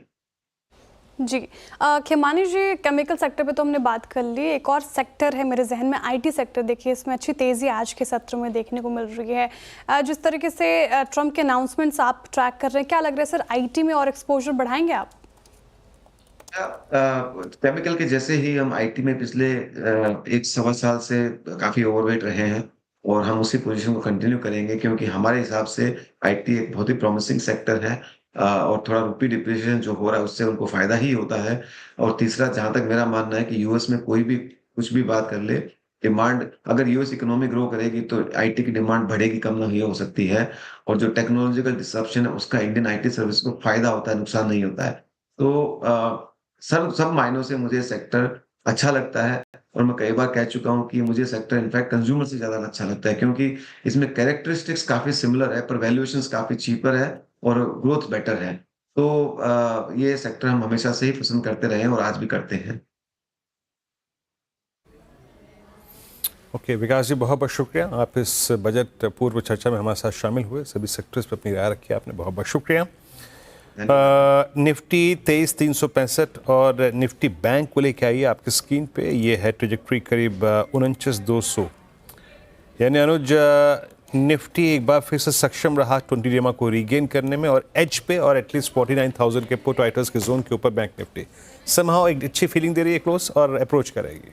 बिल्कुल वीरो, उससे पहले आपने जब खेमानी जी को थैंक किया तो आपने बोला बजट पूर्व डिस्कशन। आई होप कि आप ये एक और मूड ना बना के बैठे हो कि एक और बजट की कवरेज करनी है आपको, क्योंकि दोबारा बजट थोड़ा सा मुश्किल हो जाएगा। पोस्ट बजट डिस्कशन बेसिकली इस हफ्ते तो और कुछ पॉसिबल नहीं है। मैं तो यही सोच रहा हूँ ये हफ्ता निकलेगा कैसे है। हाँ नहीं निकल जाएगा। फ्राइडे को फ्राइडे थोड़ा सा भारी है, निकल जाएगा। फ्राइडे को रेट कट भी है, निकल जाएगा, कोई दिक्कत नहीं है। देखिए क्लोज ये अच्छी है, मैं बताऊं आपको। इंटरडे हाई देखिए 23,370, अभी हम कहाँ हैं 23,366, है ना। बैंक निफ्टी का क्लोज देखिए आप जरा एक बार स्क्रीन पर, बैंक निफ्टी कहाँ पर है, और बैंक निफ्टी में तो शानदार रिकवरी हुई है लोअर लेवल से। 49,373 का हाई था, 48,900 का लो था, 300 पॉइंट अभी में हम लो से रिकवरी पर है। देखिए अगर आप रिस्क ले सकते हैं ना, मेरा ये मानना है कि इस मार्केट में थोड़ा आपको भले तंग करेगा मार्केट आपको, लेकिन इवेंचुअली रिस्क रिवॉर्ड लॉन्ग के फेवर में है। आई थिंक हर कोई बेरिश है, FII शॉर्ट हैं, बहुत पैसा बना चुके हैं वो, और बजट अच्छा है। ठीक है, ये थोड़ा सा डोनाल्ड ट्रंप के टैरिफ का थोड़ा सा एक इम्पैक्ट आ रहा है, लेकिन उसके लिए आप क्या करें, उसके लिए आप हेज कर लें अपने आप को, पुट ले लें, महीने के एंड की कॉल बेच दें, ऐसे कुछ करके अपने आप को हेज करके लॉन्ग कैरी करें, बिना हेज की पोजीशन ना कैरी करें। 2 कारणों से मेरे को ये लग रहा है, एक तो मुझे आज का प्राइस पैटर्न अच्छा लगा वीरो इंट्राडे में, और दूसरा US देखिए फ्यूचर्स ऑलरेडी नैस्डैक पर हम 400-500 पॉइंट नीचे हैं। अब काफ़ी हद तक हम कल सुबह एक शॉक के साथ नहीं उठेंगे कि सुबह उठे और दिखा कि US इतना डाउन है, हम पचा के जा रहे हैं उसको कि नैस्डैक 400 पॉइंट डाउन होगा। हाँ, अगर ऐसा हो जाए कि यहाँ पे भी ना रुके और नैस्डैक गिरे 1000-1200 पॉइंट और US की मार्केट खुद ढह जाए, वो अलग बात होगी। उसके लिए आपको हेज करना है, लेकिन वो तो उतना रिस्क तो आपको लेना पड़ेगा, मुझे लग रहा है कि लेना पड़ेगा। प्लस एक और चीज़, हमारी जो पॉलिसी आने वाली है फ्राइडे को, एक चीज़ आप कर सकते हैं, आप अभी के लिए स्ट्रॉन्गर NBFCs में अपने आप को रिस्ट्रिक्ट रखें। बजाज फाइनेंस, चोला, श्रीराम, कुछ हद तक M&M फाइनेंस। आई थिंक ये एक और स्ट्रैटेजी हो सकती है जिस पर आप चाहें तो एक व्यू ले सकते हैं, या फिर उन बैंकों पर जिनके नंबर्स काफ़ी अच्छे थे और जहाँ पर थोड़े साइन दिख रहे हैं अच्छे व्यूज़ के, Kotak Mahindra bank for example, कुछ हद तक इंडसइंड बैंक, ये एक अप्रोच हो सकती है इस मार्केट में। लेकिन मुझे नहीं लगता कि इस मार्केट में आपको शॉर्ट कैरी करना चाहिए, क्योंकि फीलिंग है मेरी कि ये मार्केट में ना जो ख़राब होना था वो हो चुका है, और बजट शायद इवेंचुअली बाद में पता चलेगा हमें, शायद एक टर्निंग पॉइंट साबित होगा मार्केट के लिए। चलिए अब कल के लिए स्ट्रैटेजीज लेना शुरू करते हैं। गाबा सर बताइए कल के लिए क्या कैरी करें, BTST या STBT? क्योंकि रिकवरी अच्छी हुई है, इसलिए स्टॉक का नाम है वोल्टास। वोल्टास थोड़ा ज्यादा ही गिर गया, यहाँ से कपूर मिलना चाहिए, स्ट्रेच हो गया हमने यहाँ से, ट्रेड करा है 1396 पर। स्टॉक मेरे ख्याल से वोल्टास को होना चाहिए 1376 पर, 20 रुपए। अपसाइड टारगेट 1500 के नजर आते हैं। यस, वोल्टास। ओके, वोल्टास आपका बाय कॉल है। अच्छा, मैं खेमानी जी से बातचीत करते करते बजट पूर्व भूल गया, बजट पश्चात की बजाय पूर्व भूल गया, इसीलिए अनुज वो कह रहे थे बात, मैं दोबारा सुनी अनुज वो, माफ़ी चाहूँगा उसके लिए। अच्छा, अब चलते हैं मानस के पास। मानस, आप क्या पिक करेंगे? तो देखिए, चोला फाइनेंस के फ्यूचर में खरीदारी करके जाएंगे, क्योंकि हाई टॉप साइड बटन पे कंफर्मेशन है, फ्रेश ब्रेकआउट है, बेहतर वॉल्यूम देखने को मिले हैं। तो 1309 के स्टॉप लॉस से चोला फाइनेंस के फ्यूचर में खरीदारी करेंगे, और जो नेक्स्ट टारगेट होंगे वो 1400 रुपए के होंगे। चोला फाइनेंस में खरीदारी करने की सलाह फिलहाल। अमित जी आप बताइए क्या पिक कर रहे हैं आप, BTST या STBT? जी शेयर जी, मैं मैक्स हेल्थ के साथ जाऊंगा। यहाँ पे एक हम स्ट्रॉन्ग प्राइस एक्शन देख रहे हैं, फॉलिंग चैनल का ब्रेकआउट है और एक नेकलाइन का भी ब्रेकआउट हुआ है। स्टॉक अपने सारे की मूविंग एवरेजेस के ऊपर ट्रेड कर रहा है, और 2 दिनों से यहाँ पे हम काफी अच्छी खासी स्ट्रेंथ देख रहे हैं। इसे बाय करें, स्टॉप लॉस रहेगा 1130 का और टारगेट्स रहेंगे 1180 रुपीज के।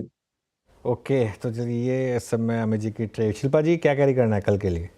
जी, टाटा एलेक्सिस में मुझे लगता है करना चाहिए। स्टॉप लॉस आप यहाँ पे 6320 का मेंटेन कीजिए, फ्यूचर्स में 6378 चल रहा है। यहाँ पे मुझे लगता है कि 6450 से लेके 6500 के लेवल्स आने चाहिए।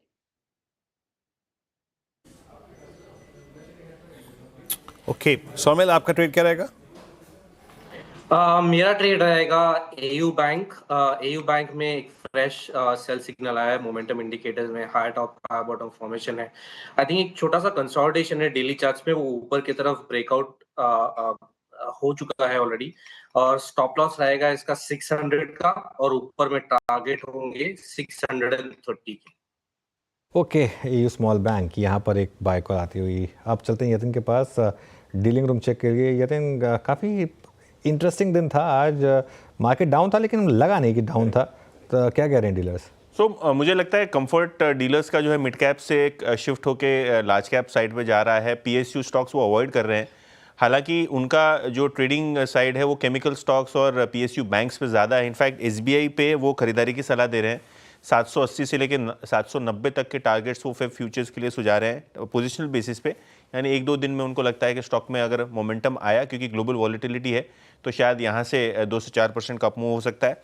इसी तर्ज पे यूपीएल करंट भाव से भी डीलर्स बीटीएसटी करने की एडवाइस दे रहे हैं। 650-655 के लेवल्स फेब सीरीज में आ सकते हैं, और डीलर्स को लगता है कि जो एफआई शॉर्ट कवरिंग काउंटर में चल रही है उसके कारण यहाँ भी आपको थोड़ा बहुत शॉर्ट कवरिंग का माहौल कल परसों के ट्रेडिंग सेशन में भी देखने को मिल सकता है। तो चलिए, शॉर्ट कवरिंग यहाँ पर 2 स्टॉक्स में आती हुई इस समय आपको पॉसिबल है। यूपीएल में खैर अच्छे मूव्स है। केमिकल, आज सुबह हमने जो बात की थी कि C2 मतलब केमिकल्स एंड कंजम्पशन, इस पर नज़र रखिएगा। शुक्रिया यतिन।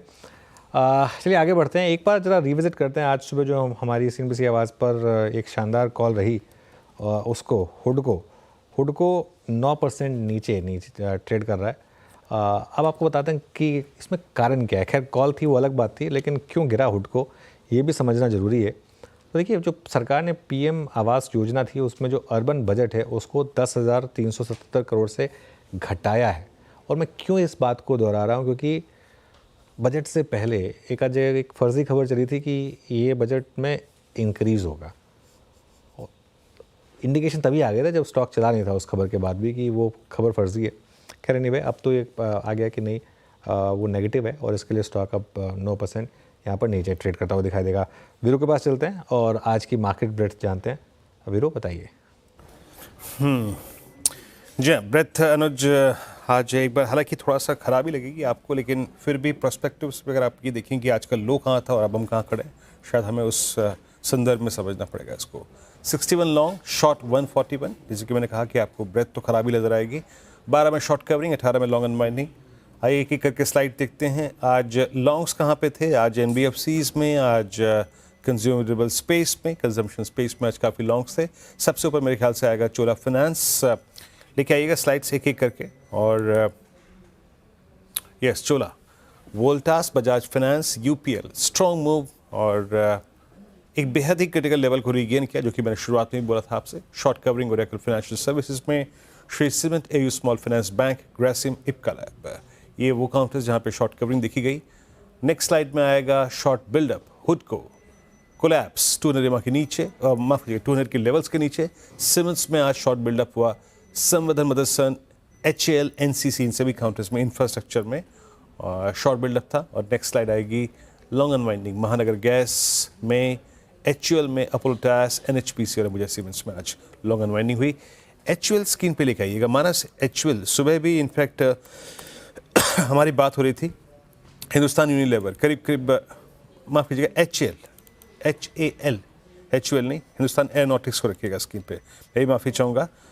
मानस, आप कैसे रीड कर रहे हैं? मतलब अब फाइनली टूनरिमा का जोन टूटा, उसके बाद एक बेस भी टूट गया, अब किस तरफ जा रहा है स्टॉक? आई मीन ये क्लोज आ रहा है करीब जिस ट्रेजेक्ट्री में 35-18 में, 3500 के पुट राइटर्स भी कंफर्टेबल नहीं है। अब मूव कहाँ तक का पॉसिबल लग रहा है आपको? देखिए, पैटर्न बहुत क्लियर है, क्योंकि high top high bottom chart पे क्लियरली दिख रहे हैं। 22 मूविंग एवरेज के ऊपर स्टॉक ट्रेड नहीं कर पा रहा है, उसके ऊपर सस्टेन नहीं हो पा रहा है। पैटर्न को देख के लग रहा है कि कम से कम 100 वीक मूविंग एवरेज, जो कि 3350 के आसपास है, उसको स्टॉक टेस्ट करने की कोशिश करेगा। लेकिन अगर टेक्निकल पैटर्न्स के हिसाब से एक टारगेट सेट करने हो तो वो करीब 3225 के आते हैं, 3225 के आते हैं। तो वहां तक भी स्टॉक फिसल सकता है, और खरीदारी तब तक नहीं करनी है जब तक 22 मूविंग एवरेज के नीचे ट्रेड करता रहे। तो जब तक 3900 के ऊपर क्लोजिंग ना देखने को मिले, यहाँ पर खरीदारी ना करें। ओके, तो चलिए ये इस समय कुछ ट्रेड्स हिंदुस्तान एरोनॉटिक्स पर एक व्यू। अब आगे बढ़ते हैं। सोशल मीडिया में देश ने आवाज़ पर बजट देखा। इस खास मौके पर बाज़ार के बड़े महारथियों ने अपनी बात रखने के लिए आवाज़ को ही चुना, और इसी सिलसिले में हीलियोस कैपिटल के फाउंडर समीर अरोड़ा, नवनीत मुनोत और गौतम दुग्गड़ आज हमारे साथ जुड़े। समीर अरोड़ा ने बजट के बाद NBFCs और कंज्यूमर ड्यूरेबल शेयरों में दांव लगाने की राय दी है। साथ ही उन्होंने कैपिटल गुड शेयरों से भी दूर रहने की सलाह दी है। तो बैंक्स और NBFCs में अगर आप प्योर लिक्विडिटी की बातें करेंगे तो NBFC को थोड़ा बेटर हो सकता है, क्योंकि NBFCs को 2 फायदे हो गए। एक तो जो कंज्यूमर जिसको वो लेंड करते थे, उसके बाद थोड़े पैसे आ गए तो quality of the lender better हो गया, I mean quality of the borrower, उसकी बैलेंस शीट थोड़ी इंप्रूव हो गई, उसकी एबिलिटी टू पे ऑन टाइम ज्यादा हो गया। प्लस ये जो कंज्यूमर फाइनेंस टाइप कंपनी है अब, क्योंकि कंज्यूमर ड्यूरेबल, अगेन मैं वो कंज्यूमर ड्यूरेबल शेयर नहीं खरीदता क्योंकि इसमें बहुत कंपटीशन है, बट कंज्यूमर ड्यूरेबल टाइप चीजें ज्यादा खरीदी जाएंगी देन कंज्यूमर स्टेपल टाइप चीजें। बिकॉज जो भी कहें ये मिडिल क्लास है, ये वो नहीं है लोएस्ट इकोनॉमिक, वो नहीं है जो आप कहेंगे टूथपेस्ट भी नहीं ले रहा था पहले 12 लाख की इनकम में और अब वो अब डबल टूथपेस्ट ले लेगा या something like that. So this crowd का अगर डायरेक्ट बेनिफिट सोचना है तो वो होगा कि जी एक तो सेविंग कर लो चलो 20-25% और होपफुली हमारे फंड में डाल दें, किसी फंड में डाल दें, और बाकी से आप कंज्यूमर ड्यूरेबल टाइप चीजें या कार, छोटी कार, ये सब चीजें is the audience I think for this. ये इतना वो भी नहीं है कि वो साबुन नहीं ले रहा था अब साबुन लेने लग जाएगा या उसकी ग्रोथ ज्यादा हो जाएगी, इसलिए उस ऑडियंस के लिए बेनिफिट हो सकता है, आई मीन उन कंपनीज के।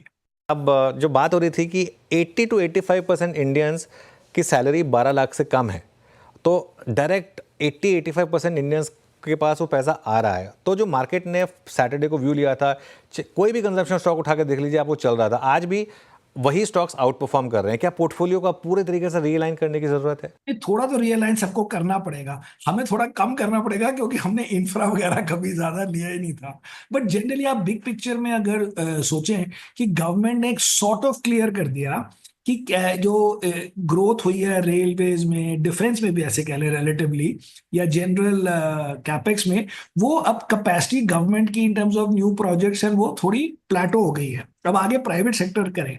And on the other and आप कंज्यूमर को डायरेक्ट हेल्प दे रहे हैं, एंड देयरफॉर अभी के लिए जो लोग ओवरवेट हैं, जो कि काफी लोग थे लास्ट 3-4 साल में, और ऑल्सो एक याद रखिए कि सबसे ज्यादा ओवर वैल्यूएशन हुई तो इकोनॉमी टाइप स्टॉक्स में हुई। कुछ कंजम्पशन करेंगे, कुछ सेविंग्स भी ज्यादा करेंगे, इन्वेस्टमेंट्स भी करेंगे, तो कैपिटल मार्केट में भी ज्यादा पैसा आएगा, जो बहुत जरूरी है, क्योंकि उसी से एक वर्चुअस साइकिल बनता है। जब सेविंग्स को इन्वेस्टमेंट में कन्वर्ट किया जाता है, इन्वेस्टमेंट्स मार्केट में आता है, मार्केट से वापस एक नया साइकिल खड़ा होता है, और कंजम्पशन में भी वो पैसा जाएगा, तो दोनों में ही उसका फायदा है, कंजम्पशन में भी और इन्वेस्टमेंट रिलेटेड स्टॉक्स में भी।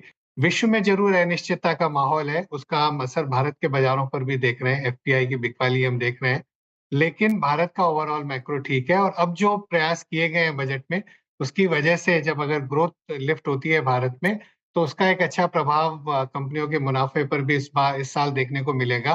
पिछले 2 क्वार्टर्स में जो स्लो डाउन दिखा है, मुझे लगता है 1 आध क्वार्टर के बाद वो ठीक होगा, और मुझे लगता है कि पूरा बाजार ही धीरे धीरे अगर वैल्यूएशंस करेक्ट होती हैं तो एक अच्छा लंबे समय के निवेश के लिए बढ़िया बाजार बनता जाएगा। जो पैसा हाथ में आएगा लोगों के 1 लाख करोड़ का जो नंबर दिया है बजट में, आई थिंक उसमें से कुछ अमाउंट सेव होगा, कुछ अमाउंट से लोग अपना कर्जा कम करेंगे, और कुछ अमाउंट जो है कंजम्पशन में जाएगा। अब विद इन कंजम्पशन थोड़ा बहुत स्टेपल्स में भी जाएगा मुझे लगता है, बट बहुत ज्यादा अमाउंट स्टेपल्स में नहीं जाएगा। लेकिन जो लो एंड डिस्क्रिशनरी है, रिटेल है, शायद 2 व्हीलर है, ड्यूरेबल्स है, होटल स्टॉक्स है, इनको मुझे लगता है, और क्यूएसआर स्टॉक्स है, इनको शायद बेनिफिट ज्यादा होगा compare to just a staple company. So इसलिए मुझे अभी भी Trent, Titan, Indian hotel, Page, Metro, ये जो एक हमारे मॉडल पोर्टफोलियो में डिस्क्रिशनरी कंज्यूमर स्टॉक्स है, वो हमने ओवरवेट रखे। स्टेपल्स अभी भी हमारा अंडरवेट है। चलिए, तो ये थी बजट्स के बाद जो चर्चा हुई सीएनबीसी आवाज़ पर दिग्गजों के साथ, उसका पूरा एक अंश था, और छोटे छोटे अगर आप देखें डिस्कशन पॉइंट्स थे। निफ्टी 23,359 पे आकर क्लोज होने की तैयारी करता हुआ, और अंत में कुछ स्टॉक्स जो अच्छा मूव जनरेट कर रहे हैं उसमें ज़रा प्लीज़ एक बार दिवीज़ लैब लेके आइएगा। 5927 डे हाई पर और क्लियर कट, और ये ट्रेड था, दिवीज़ लैब था, मानस का ट्रेड 5928 पे डे हाई पे क्लोज होता हुआ, तो दोबारा टिप्पणी नहीं लूँगा। प्रकाश सर का ट्रेड था एसआरएफ, और ये भी 2948 पे दिन के सर्वोच्च स्तरों पर जाके ट्रेड होता हुआ। बीएससी को लेकर आइए एक बार। बीएससी इनफैक्ट आज मेरे सुबह के आंकलन में भी पेश था, 5431 पे, ये भी डे हाई पर ट्रेड करता हुआ। आपकी राय क्या होगी अमित जी, बीएससी को आप कैसे रीड कर रहे हैं? 5433, आपको लग रहा है कि वो जो 50 डे में हर बार थ्रस्ट जनरेट करता है, इसने जनरेट किया था सितंबर में, देन 9 दिसंबर के आसपास, फिर एक 13 जनवरी को, वो प्रिपेयर कर रहा है क्या अपने आप को? जी वीरेंद्र जी, अच्छा खासा कंप्रेशन और कंट्रैक्शन यहाँ पे देख रहे हैं। 50 डेमा से थ्रस्ट जरूर जनरेट हुआ। आज की कैंडल एक तरह की इनसाइड बार कैंडल है। 10 और 20 डेमा लगभग आता है 54-85 के आसपास। कल के सत्र में अगर ये लेवल्स क्रॉस होते हैं तो फिर एक हम यहाँ पे फास्ट मूव देख सकते हैं। 54-85 के ऊपर निकले तो यहाँ पे एक बाय बनता है for targets of 5600 and 5650। Stop loss in that case हम रखेंगे करंट प्राइस जो कि 5430 है। बिल्कुल। मीन वाइल डिवीज लैब्स की कमेंट्री बहुत ज़बरदस्त है और नंबर्स भी काफ़ी शानदार थे। स्टॉक ऑलरेडी काफ़ी चला है लेकिन उसके बावजूद चल रहा है और देखिए 6% ऊपर। अब शानदार मोमेंटम यहाँ पर इस स्टॉक में आपको दिखाई देगा। लेकिन पंचनामा का टीज़र करते हैं। आज पंचनामा हम 345 पर करेंगे। क्यों ये 10 मिनट हम लेट कर रहे हैं ये आपको कल सुबह पता चल जाएगा, लेकिन आज हम 345 पर करेंगे पंचनामा। वैसे रोज़ 335 पर करते हैं। कल सुबह बताएंगे कि हमने ये 10 मिनट क्यों एक्स्ट्रा मांगे आपसे। लेकिन श्रेया बताइए कुछ टीज़र है इसका। जी सर, सवाल फार्मा सेक्टर के ऊपर है। अजंता फार्मा का स्टॉक देखें सर आप, इसमें 11.25% की तेज़ी है आज के सत्र में। इनफैक्ट पिछले साल इसने 40% का रिटर्न दिया है अपने निवेशकों को।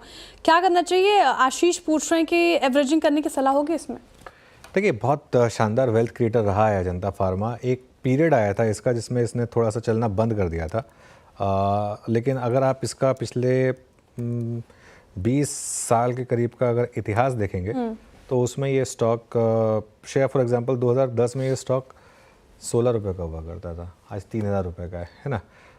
तो एक फेज़ आया था इसमें 2016 से लेके 2023 का, 2016 से 2023 का फेज़ आया था जिसमें स्टॉक ने 1 पैसे का रिटर्न नहीं दिया था। 7 साल अंडर परफॉर्म किया था इसने, उससे पहले और उसके बाद मैसिव आउट परफॉर्मेंस। ये बेसिकली उस तरीके के स्टॉक होते हैं जिनमें अगर आपने ले लिया तो उसके बाद आप उनको कभी ना बेचें, क्योंकि वो आपको फिर उस तरीके के रिटर्न्स बिल्कुल hold and buy and hold forever वाले स्टॉक्स होते हैं। ये कुछ ही स्टॉक्स होते हैं ऐसे मार्केट में है आपके पास लोअर लेवल से बने रहें। एवरेजिंग अगर आप और हायर लेवल पर कर रहे हैं, आपकी सोच बहुत अच्छी है, उसको मैं एक्चुअली काफ़ी अप्रिशिएट करता हूँ, तो बिल्कुल बने रहें, कोई दिक्कत नहीं है। ठीक है, बने रहने की सलाह मिले। सर वेदांता का स्टॉक आज इंट्राडे में टूटा है 7% से ज़्यादा, और जिस तरीके से रुपए कमज़ोर हुआ है, US डॉलर रिकॉर्ड स्तर ऊपर, क्या करना चाहिए सर वेदांता में? जिनके पास है वो पेन सह के बने रहें या फिर एग्जिट की सलाह रहेगी? देखिए डिपेंड करता है। अगर आपने 3 साल पहले लिया तो आपको चिंता ही नहीं है, क्योंकि जितने में आपने लिया होगा उससे ज़्यादा कंपनी डिविडेंड दे चुकी है और उसके बाद भी 400 रुपये पर शेयर है। लेकिन अगर आपने इसको मोमेंटम में चेज़ किया तो दिक्कत है। तो डिपेंड करता है कि किसके लिए ना, वेदांता जैसे स्टॉक्स में टाइमिंग मैटर्स। आप साइकिल में कब ले रहे हैं, कहाँ पर ले रहे हैं, इसके ऊपर काफ़ी कुछ डिपेंड करता है। तो मेरा ये मानना है कि अगर आपकी ट्रेडिंग पोजीशन है तो आज के लो का एक स्टॉप लॉस रखें, क्योंकि आज का लो अगर टूटेगा तो दिक्कत बढ़ेगी। आज के लो ने टेक्निकली वो जो US के टैरिफ्स है वगैरह वो सब फैक्टर इन कर लिया है। तो अगर ये टूटा तो मतलब कुछ और दिक्कत है। अगर ये ना टूटे तो शायद इनका प्राइस वापस आए। मुझे पता नहीं इनका प्राइस क्या है, लेकिन शायद इनका प्राइस फिर वापस आए, ये भी एक पॉसिबिलिटी यहाँ पर बनेगी। जी सर। चलिए, तो ये इस समय के कुछ सवाल। एक फटाफट डिवीज लैब्स पर जाते जाते एक कॉल लेते हैं। शिल्पा जी, किसी ने अगर लिया डिवीज लैब्स तो कैरी करें क्या? कमेंट्री बहुत स्ट्रांग है। जी बिल्कुल करना चाहिए डिवीज लैब। मुझे लगता है कि स्टॉक में अभी भी बहुत ज्यादा स्ट्रेंथ है ऑन द अपसाइड। आप levels of just a second, yes, levels of आप यहाँ पे डेफिनेटली 6000 6020 तक के इमीडिएट लेवल्स पे देख सकते हैं, ट्रेल कर सकते हैं 5870 तक। मुझे लगता है इसमें और भी अपसाइड है। ओके, चलिए अब एक काम करते हैं, मार्केट क्लोजिंग की तरफ बढ़ते हैं। और निफ्टी में 126 पॉइंट नीचे, लेकिन एक समय पर हम उससे कहीं ज़्यादा नीचे थे। 23,222 का लो था, हम क्लोज हो रहे हैं 23,356 पर, जबकि इंटरडे हाई था 23,381। तो इंटरडे हाई के काफ़ी करीब निफ्टी बंद हो रहा है। बैंक निफ्टी भी ले आइए जरा सारे इंटरनल्स जो मार्केट की क्लोजिंग में हम वॉल पर लेकर आते हैं। बैंक निफ्टी भी करीब करीब 300 पॉइंट नीचे, लेकिन ये भी अपने डे लो से थोड़ी सी रिकवरी के साथ ही बंद हो रहा है। उसके अलावा मिड कैप और स्मॉल कैप देखते हैं। Mid cap Nifty IT green में बंद हो रहा है, करीब करीब 2-3% ऊपर इस समय आपको बंद होता हुआ दिखाई देगा। उसके अलावा आप देखिए मिड कैप और स्मॉल कैप, यहाँ पर भी ठीक ठाक आपको रिकवरी दिखाई देगी। हालांकि एडवांस डिक्लाइन ख़राब था, 647 यानी कि 647 बढ़ने वाले शेयर थे और करीब करीब 2000 गिरने वाले शेयर्स थे। अब लेकर आइए आप जरा सेक्टोरल हीट मैप, एक बार उसको देखते हैं। सेक्टोरल हीट मैप में सबसे ज़्यादा गेंस 2 ही सेक्टर थे गेंस वाले, IT और फार्मा। काफ़ी हद तक करेंसी का इम्पैक्ट था दोनों में। सबसे बड़ा लूज़र अभी भी जो बजट का सबसे बड़ा फैक्टर है कैपिटल गुड्स 4% नीचे था, आज 4.5%। Oil and gas, real estate 2% नीचे थे। ऑटोज़ में शानदार रिकवरी हुई। PSU बैंक नीचे था, PSUs नीचे थे। फाइनेंशियल्स में अच्छी रिकवरी हुई, खासतौर से NBFCs में।